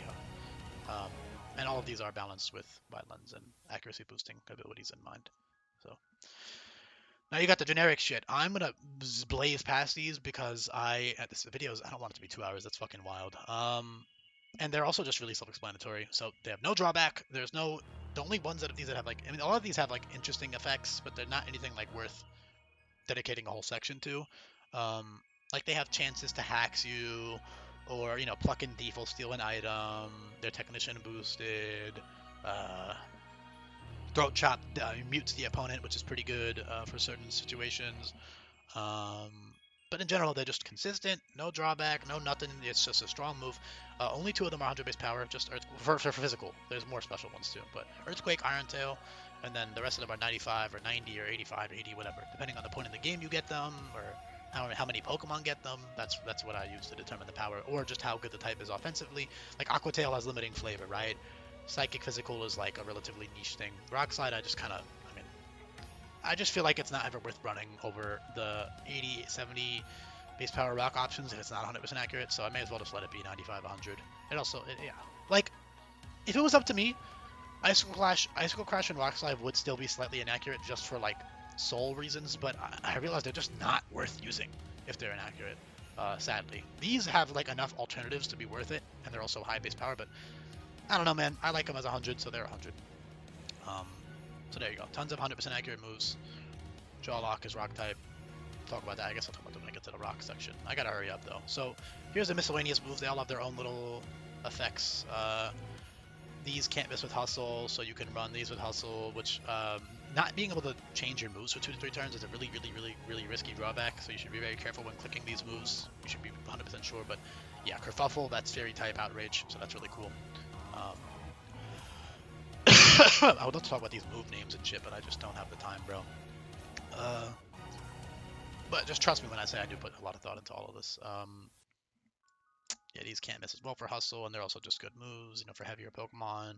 Hard Press is essentially 100 base power, and then, you know, the second it's going to be weaker, but it's still a good move.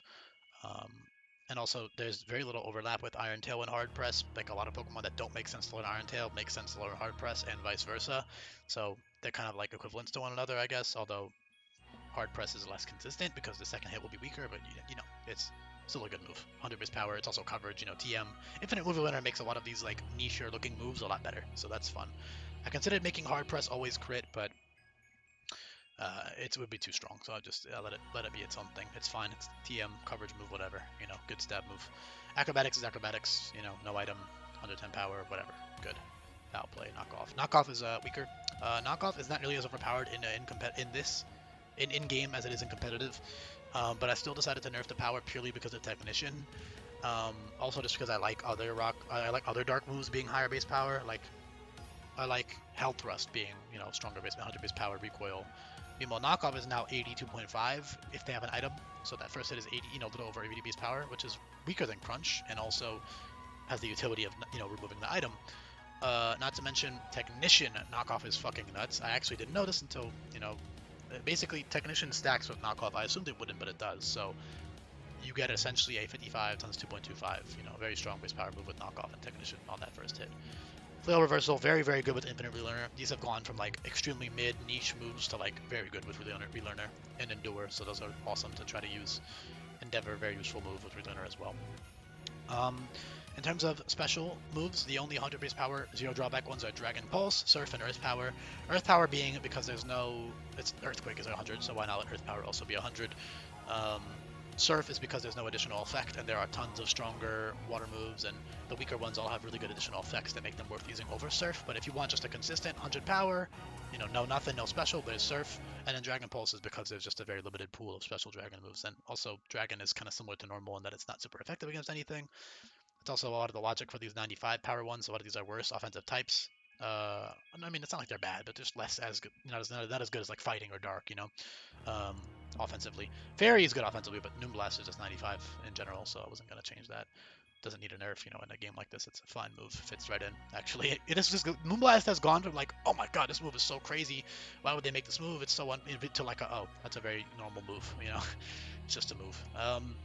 1 and 2 chance to lower special attack. I just made that so that way Serene Grace Mons can get consistent drops with it, because there will be a decent amount of Serene Grace Moonblast guys, so you can, use that on some things.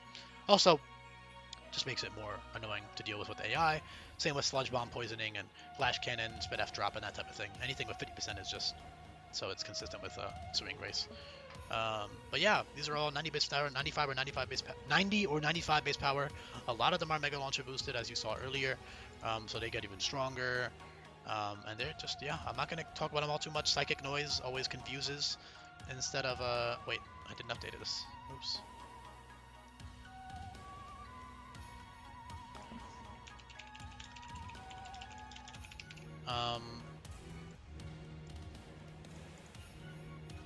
Yeah, that's Psychic Noise. I changed that from Heal Block because the Heal Block effect is cool, but it's a lot more niche in game, and I also think that gotta sneeze.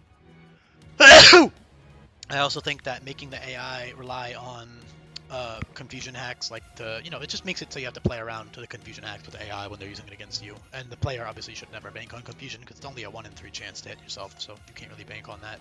But for the player, you should play around it and be careful with it. So I just think it's a fun thing, and it also makes sense. It's loud, confusing noises. So yeah, obviously the heal block effect is cool, but I also didn't want people to be able to like shut down. Like say there's an AI trainer with like a bunch of like draining moves, like Giga Drain, Leech Life type of shit, right? I don't want you to be able to just like with no cost teach Psychic Noise and then shut them down for like 3 turns. Like that's kind of lame. So that's why I changed it to Confusion. I also think it's just more difficult to deal with for the play as a player, so that's why. A lot of these moves have like chances to boost your stats too, like Power Gem, Dazzling Gleam, that type of thing, because they are like light attacks. So I think dropping Spit for boosting your own stats makes sense.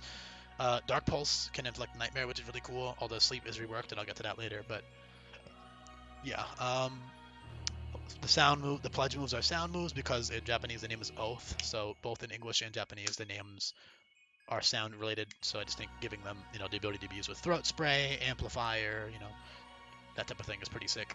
Alluring Voice, just nice coverage. Also, if you do boost your stats, and like for example, you send in a Pokemon with Instinct, you get a +1 attack or special attack boost, and then they use Alluring Voice on you that turn. Oh, well, now you're asleep.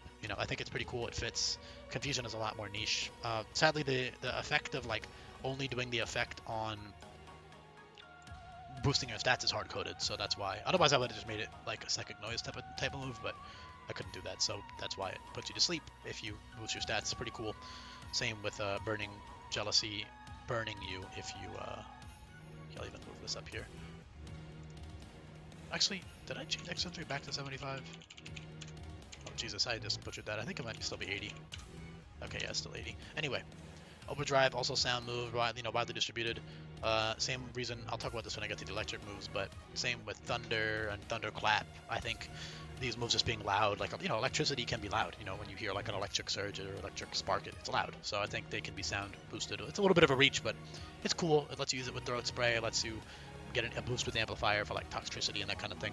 And also because Discharge, I'll talk about this when I get to the electric section actually, so I'll try to speed past these. Water Pulse always confuses again. That's not a broken tool for the player, but it is definitely annoying for the AI to use against the player. And then it's also Mega Launcher boosted, so it goes to 112 power, which is pretty good. Dragon Breath's chance to burn, Dragon Pulse chance to para. Dragon Pulse took the para chance from Dragon Breath, while Breath is more of like a, actual breath, so I think burning makes a lot of sense there. And also it's weaker, so I think making a burn is more fair. Meanwhile, Dragon Pulse, yeah. So that's that. Brian, Venoshock, Hex are all great moves with Relearner. Serenade makes you drowsy, so that's a really good move to use, obviously. So that's fun.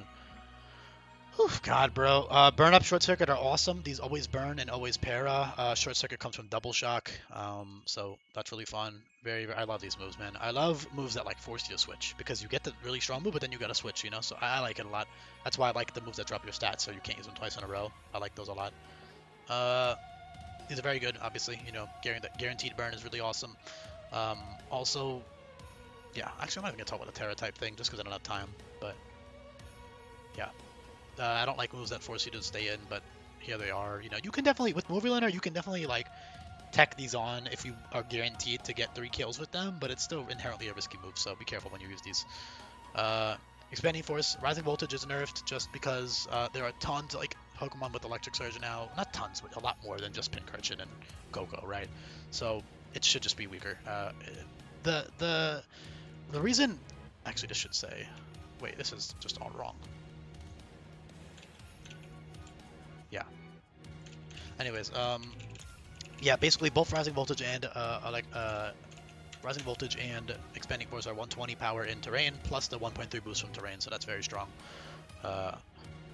Most battles are single battles, so the spread move effect of Expanding Force won't matter really very often. But that's that. I mean, maybe I'll make them. Yeah. Okay. Sorry, I'm really trying to like quickly with these because I'm only halfway through the sheet. We're 30 minutes in. Terra Blast is Terra Blast. Weather Ball and Terrain Pulse are on pretty much every special attacker. Just as cool coverage moves because, manual rain, manual sun, manual electric terrain is very fun, I think. So encouraging usage of manual weather and terrain is fun. And then if you happen to get them on your team with, one of the abilities, then obviously you can tech on these moves as coverage. So that's fun. Then they also have a guaranteed speed F drop with Serene Grace, which is cool. And also are just scary with the AI with the 50% chance to drop. So there you go. Snore always flinches. I would love to talk about the implications of that with Relearner, but what I will say is this move is kind of ass in Sweltering Sun. It's very hard to justify because you need to delete like 3 moves to get it to work. And in Sweltering Sun, deleting moves is a big deal. But in here, it's free, so you can definitely make more use of like Rest plus Snore. It's still niche, but it can definitely work. You can definitely try, experiment with it. It's probably pretty fun to use. Smog, Thundershock, guaranteed, poison and electric, paralysis, blah blah blah. I'm losing my stamina, brother. These ones always heal you. Soul Absorb is awesome, 5 PP because of how good it is. It's essentially Nightshade, but it heals you, right? 100%. So you're level 50, you do 50 damage, you heal 50 HP. Very, very good. Siphon and Draining Kiss are bug and fairy type. I mean, Siphon is like a slightly weaker version of Draining Kiss that heals you by all the damage you deal, and that is really, really, really good. There's also a decent amount of mons with like Siphon plus Technician, like Volbeat and Illumise and stuff, so that's very good.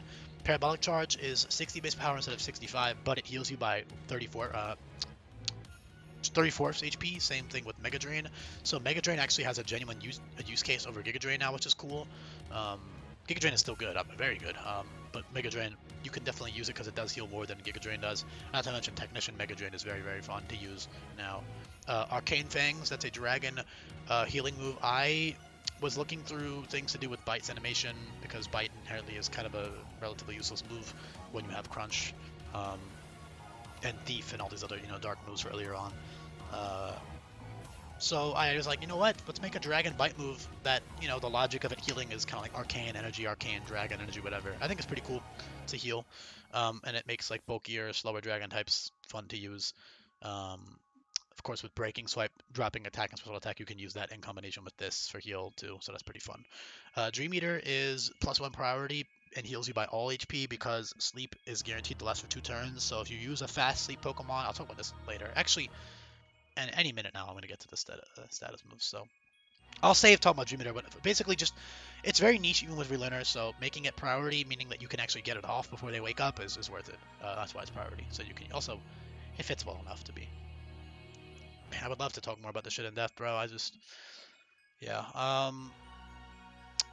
Heal moves of every type for the most part. I mean, I tried to cover every like type of mon. Like most mons fit recover, slack off, roost, timeout, which I think is hilarious by the way.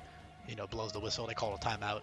That's hilarious. Rehydrate. You know, water recover, ground type recover, bug type recover. Also, like lizards and crustaceans can use molt as well. So, floral healing, synthesis, morning sun. You got tons of healing moves.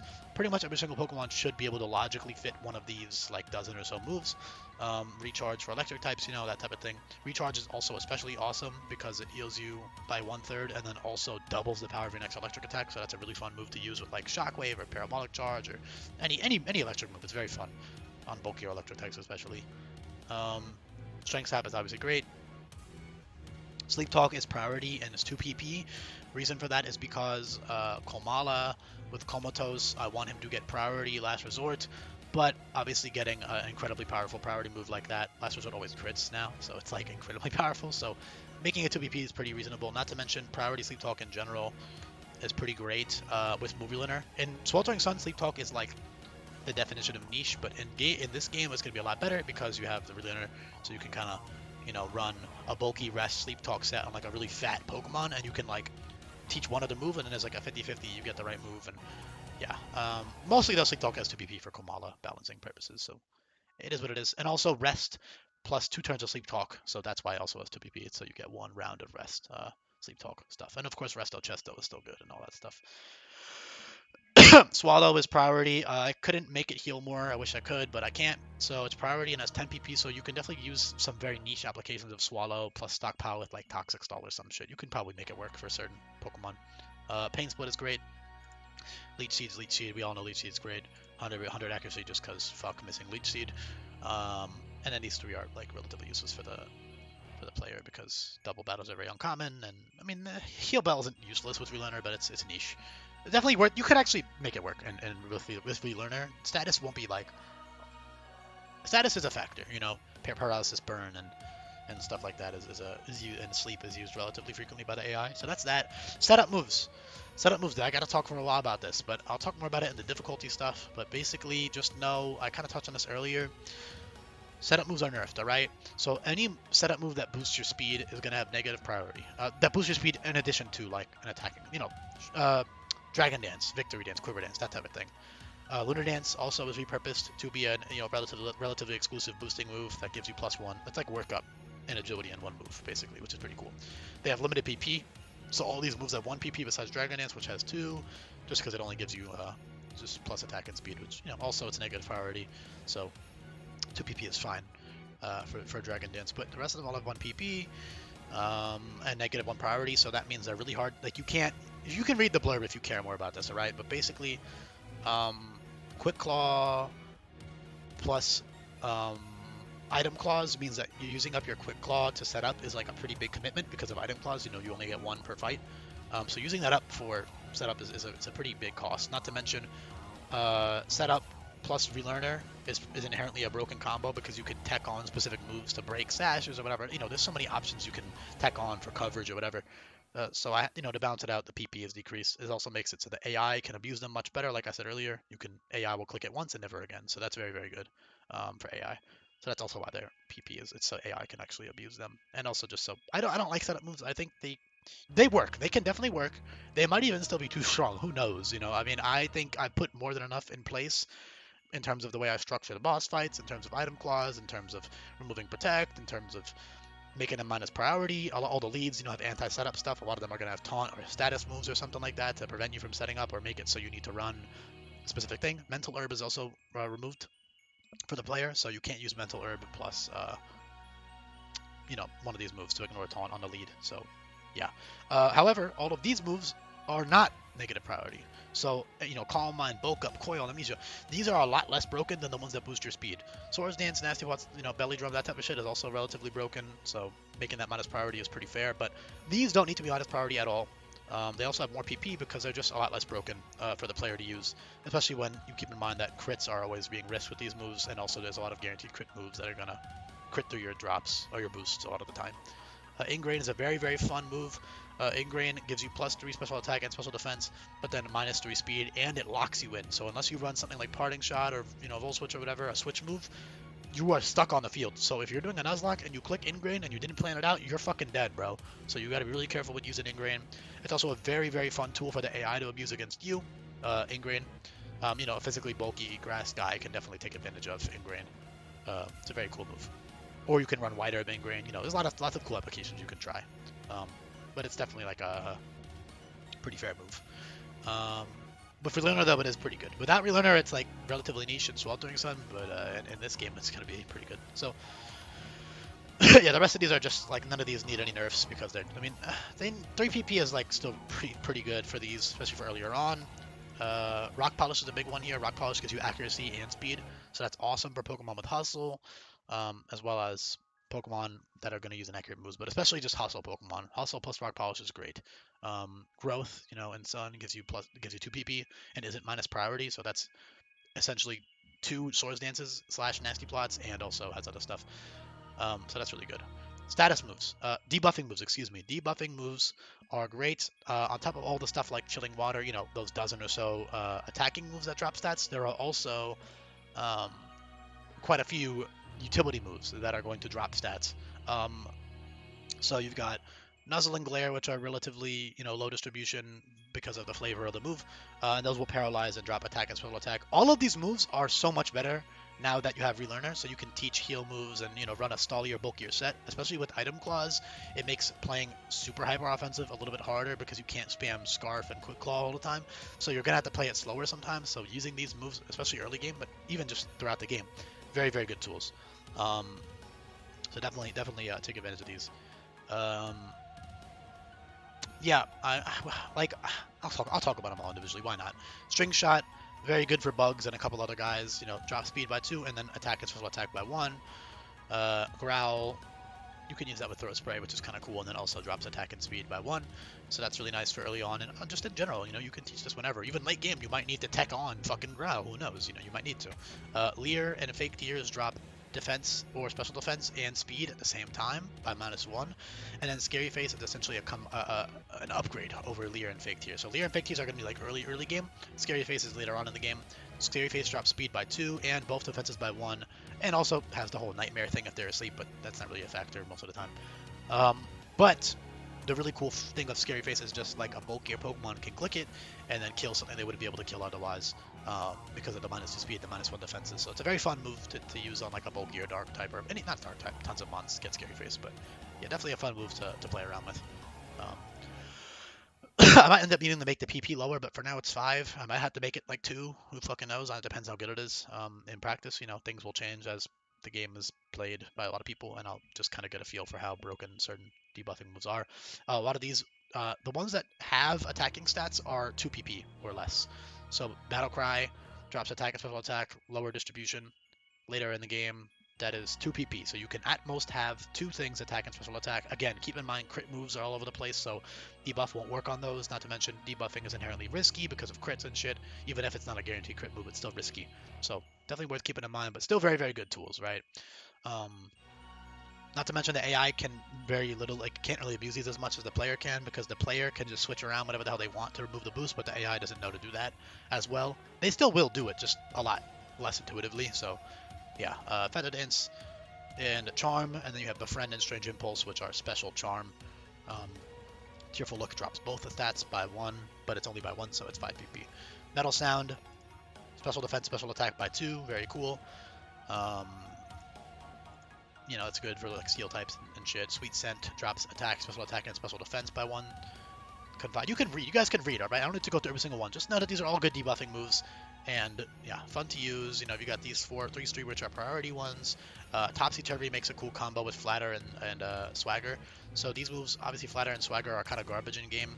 In competitive, they're a little better, but even with the nerf for confusion hitting yourself rate, it's pretty bad. But in game, these are shit, right? Like, you're never gonna click this because you just should never be banking on a fucking confusion. Like, that should be the last thing you need to do. But combined with Flatter, combined with Topsy Turvy, you can essentially click Flatter. Maybe on a Sash Pokemon, run Sash, click Flatter, and then you click Toxic Turvy, and now they're -6 attack or whatever. It's kind of hard to pull off still, but some dark types will get access to this combo, which is pretty cute, I think. So that's really the only way to make this useful outside of double battles. So there you go. Oh god. I'm hitting 2 hours in a second, bro. So sleep is reworked, 2 turns guaranteed. If you're a fast Pokemon, say I am 130 base speed and I click sleep powder.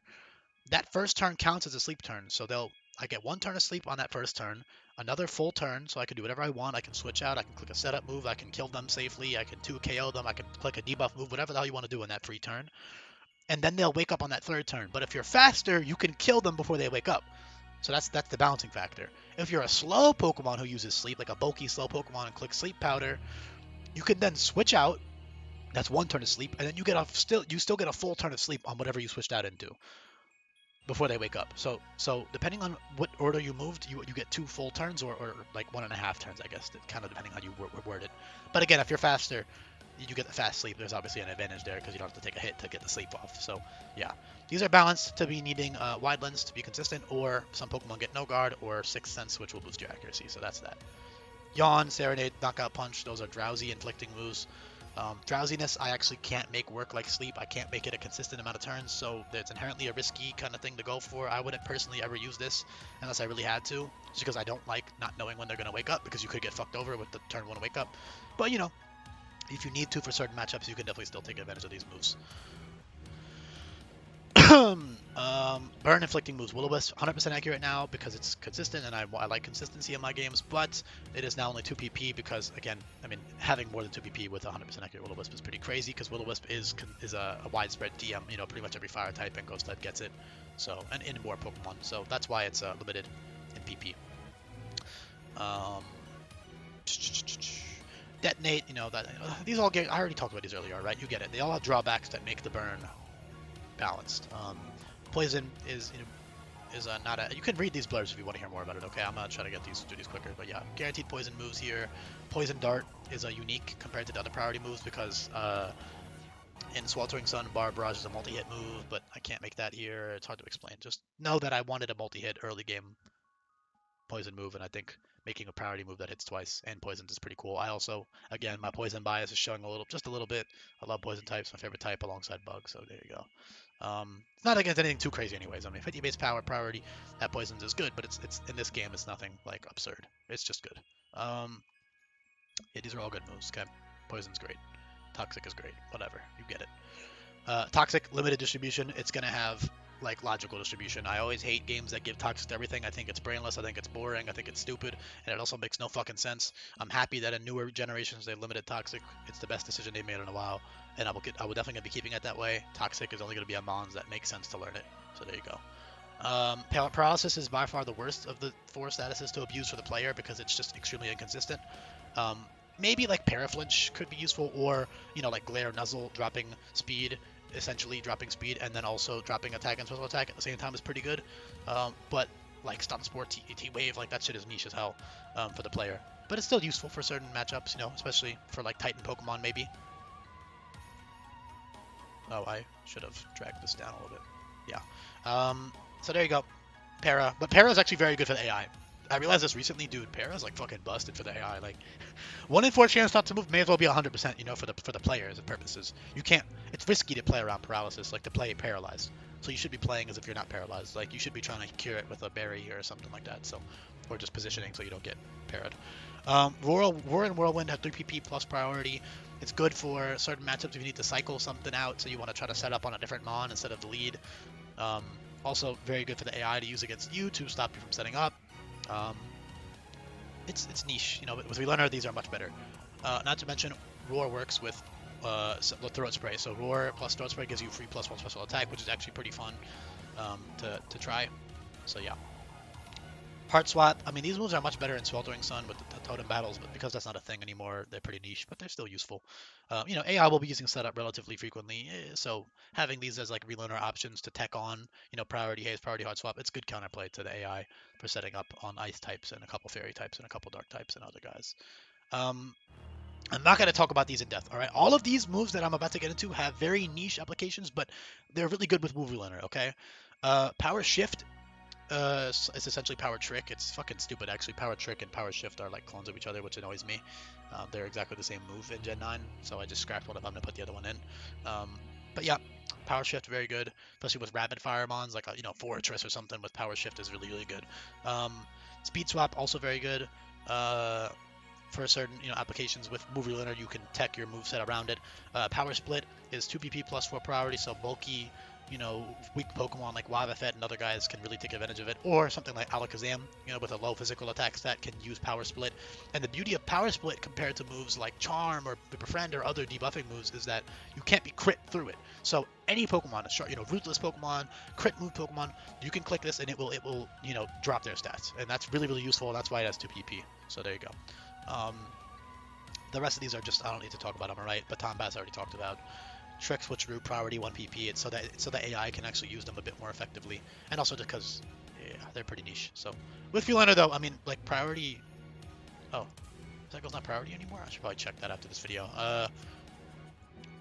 But anyways, Recycle's a good move, alright? And with Move Learner, you can definitely get some cool Stolly, Berry, Recycle shit going, for sure.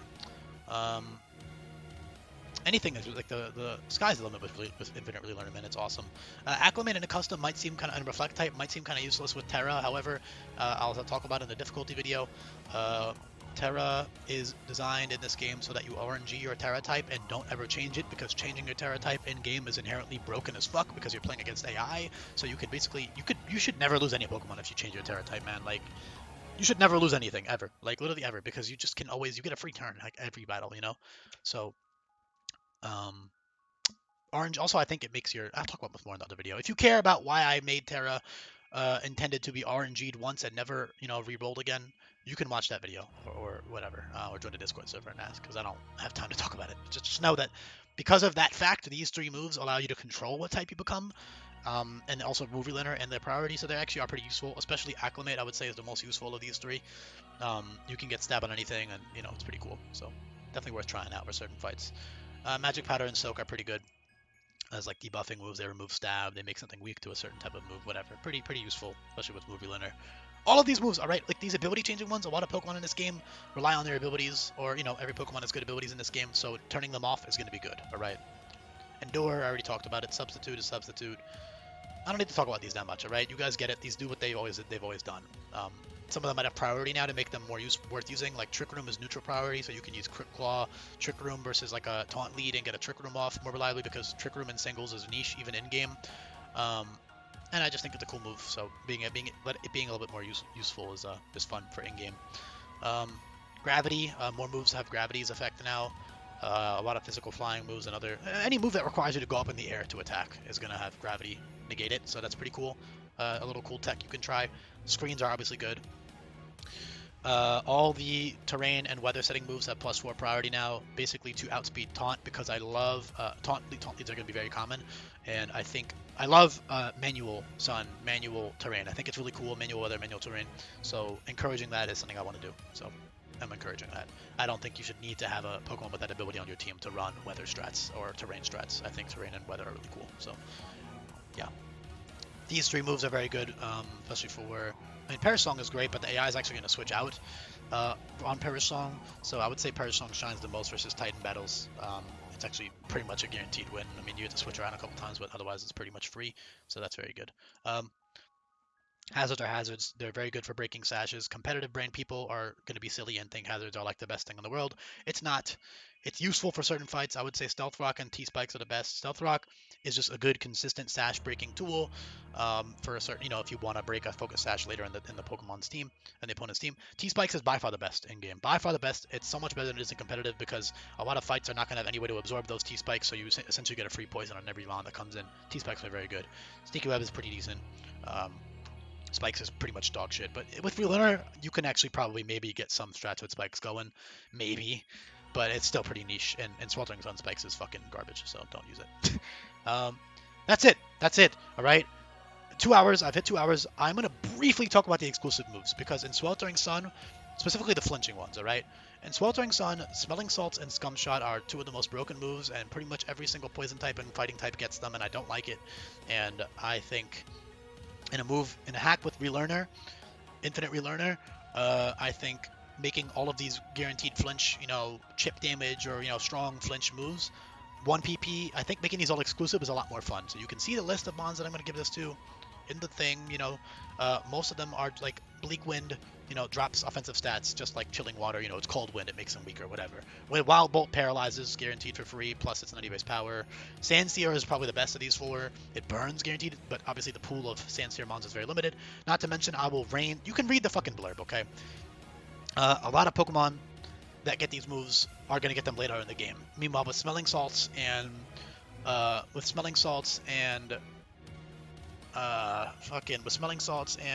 Scum Shot and Sweltering Sun, like it's like they all get it like the mid-20s or mid-30s, man. Like it's just very repetitive on all the fighting types and special and poison types, and other mons too get them.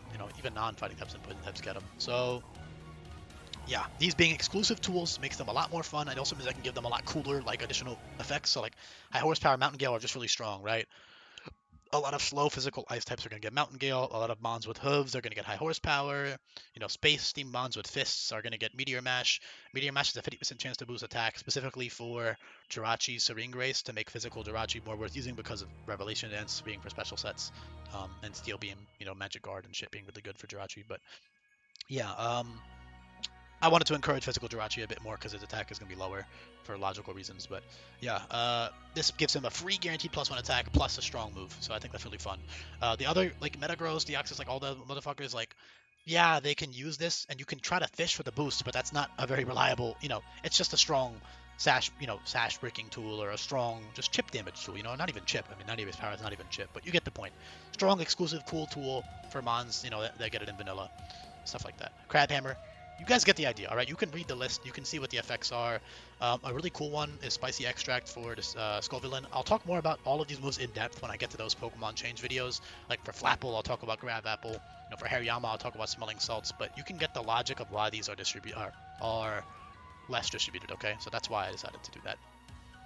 Hold back, is really, really awesome for a lot of guys. Gives them plus free attack, special attack, and accuracy boost, as well as free chip. It's like Fairy Fake Out. It's very, very fun. Very, very cool for all these like mons. Very, very good tool. Rock Drop is really good for all the rock types that don't fit Acceler Rock. Shit like Tyranitar, Rhyperior, Garganacl. Any like fat rock type that just does not make sense to use Acceler Rock can get Rock Drop, which is pretty cool.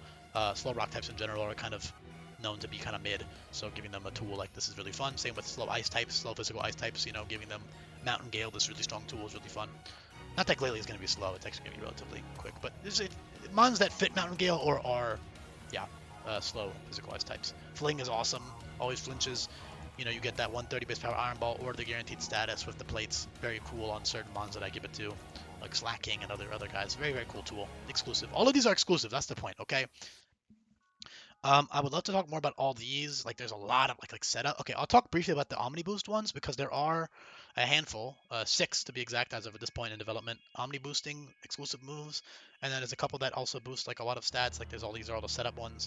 Shell Smash, Fillet Away, and Gorge, Decorate, Tea Time. All these cool boosting moves. You can read about this for yourself on the move sheet, and I'll talk more about them when I get to the section. But something worth mentioning is that all of these are subject to change. All right, these can all get changed at any point in time because I'm gonna, like, a lot of these are TBD, like I said, they're to be determined, because I just haven't gotten to those mons changes yet, but a lot of them are set in stone. So I'm honestly just not gonna get into every single one of these. You can read it for yourself, see what they all do. They're all pretty cool. Like, there's a lot of guaranteed crit ones. You've got like Bitter Blaze, which is like Bitter Blade but special, which is pretty funny for like Ghost Fire types, Houndoom, that kind of thing. A lot of these are like, exclusive like slash moves, crit moves, Technician, Sharpness, Steel Wing Beat, for Skarmory and Empoleon, Sharpness, that type of thing. It's very fun. A Razor Shell, guaranteed, same thing. Actually, this should go here now. Also, yeah, these categories aren't nearly as organized as the rest of the sheet because it's like, a lot of it's TBD anyways, and also, like, it's still organized, like these are debuffing, these are like Dragon Energy, Eruption type moves, these are all priority. These are all great moves. Like, there's a lot of important moves here, so I don't want you to like disregard this section. Just check it out for yourself because it's going to take me too much time to go over all of them. But yeah, like, you got Snipe Shot, Pyro Ball, which are like super rapid. Like, they're basically Giga Water Gun and Giga Ignite, right? That's what they are. It's like a big fast Fireball, big fast Water Gun. Very strong, 75 base power, but you can't use them twice in a row because they're Technician boosted and Ruthless boosted and Mega Launcher boosted. So, they're pretty overpowered if they were able to be spammed. So Same effect as like stuff like Wicked Blow. Can't use them twice in a row. Yeah, you guys can read all more about this. You know, there's a couple exclusive rapid fire moves here. A couple exclusive guaranteed burn moves like Caustic Acid, Lava Plume, Plasma Pulse. Those 3 are guaranteed burns. Scald for earlier in the game for specific water types as a guaranteed burn move, just as like a nice utility move option for the player. All these are like 1 PP, essentially like potion moves, like considered as like a full restore in move form. Pretty cool. It's for a specific Pokemon. Healing moves, crit moves. There's a lot of really cool shit here, right? I just don't have time to talk about every single one. So you can go look at them yourself. You can see, Malignant Chain, always poisons, like a Wicked Blow, Land's Wrath, Precipice Blades always burn, and are like special, volcanic type moves for like specific ground types and other guys like Heatran and shit. So it's pretty cool. You got 2 moves that inflict curse. Blah blah blah blah blah. AI only moves. I do need to talk about these. Protect I already talked about. Oko moves AI only. 1 PP. Pretty easy to play around. They seem really overwhelming, and they will be. Like, they're gonna be tough, but it's not anything you can't play around because it is only 1 PP at the end of the day. So you can just switch into a Sashmon, or you can position so you can Oko them before they can get the move off. That type of thing. There's also some other really cool, significant changes I made to moves that are AI only. So Take Aim is essentially +3 both offenses and +2 accuracy, and that works really well with Rapid Fire and other cool mons. For AI, of course, only. Stored Power, Power Trip, 60 base power for AI only. Echoed Voice, Fury Cutter give you a 60 base power. Fury Cutter always crits. These are gonna be fun. They're all like you can read the shit I wrote for here to understand like why I did this or how to play around them. They seem like they might be broken, but with Infinite Overrunner, man, you got so much like wiggle room to cook around certain movesets and certain fights. And they're not going to be on every single boss, but here and there they'll be abused, which is fun because they're cool. And I think giving AI extra tools over the player can be okay in certain contexts because of how easy like Movie Learner makes the game. Like it makes it so you can really cook a lot of cool strats. So that's why I have item clause. That's why I have AI only moves. That's why I have all this stuff put in place. Necromancy in last respects. Necromancy comes from a Vow Blessing. These 2 are AI only moves because blah blah blah. Maybe do I need to explain why? Like it makes sense. The game's bounce around Nuzlocke, so I don't know why you'd ever want to use last respects. And then I also don't want to encourage like casual players to just kill all their fucking mons and go for last respects. Not to mention, these are going to be used by Rhyme in a double battle. I think that'll be really fucking sick for her to like spam heal Necromancy and then last respects. I think it's really cool. So that'll be fun. That's about it, all right? And then, oh God, I don't even have time to get into all the type categories. I literally just don't have the time. Just trust me when I say it's worth taking a look at the sheet and looking at all the moves in the context of being organized by the type, because it lets you compare, like, it lets you see, like, what are my options for this type? I have the Wicked Blow variant, I have the Close Combat, I have, the Inaccurate Moves, I have the the Draco Meteor type move, I have the weaker ones, I have the multi-hit ones, you get it. You can look at all the options and see as they work, so, yeah. Oof. Jesus, like here, fairy moves, for example. You've got tons of physical fairy options now. Only one of vanilla is fucking Play Rough, and then I guess technically Spirit Break, but yeah. Yeah, man, I would love to talk more, but it's a 2-hour-long video. I gotta stop it here. If you have more questions, you can join the Discord server and ask. You can comment down below. Shout out to, if you listened all the way to the end, leave a comment. Leave a comment, let me know, because shout out to you if you actually listened to this whole last video. Shout out to you. I'll be very surprised how many people would even go doing that. So, yeah, everything's in the description. I'm going to end it now. I'm getting pretty fatigued. It's like over 2 hours. My throat hurts. Took a lot longer than I thought it would. No way I'm putting timestamps on this bitch.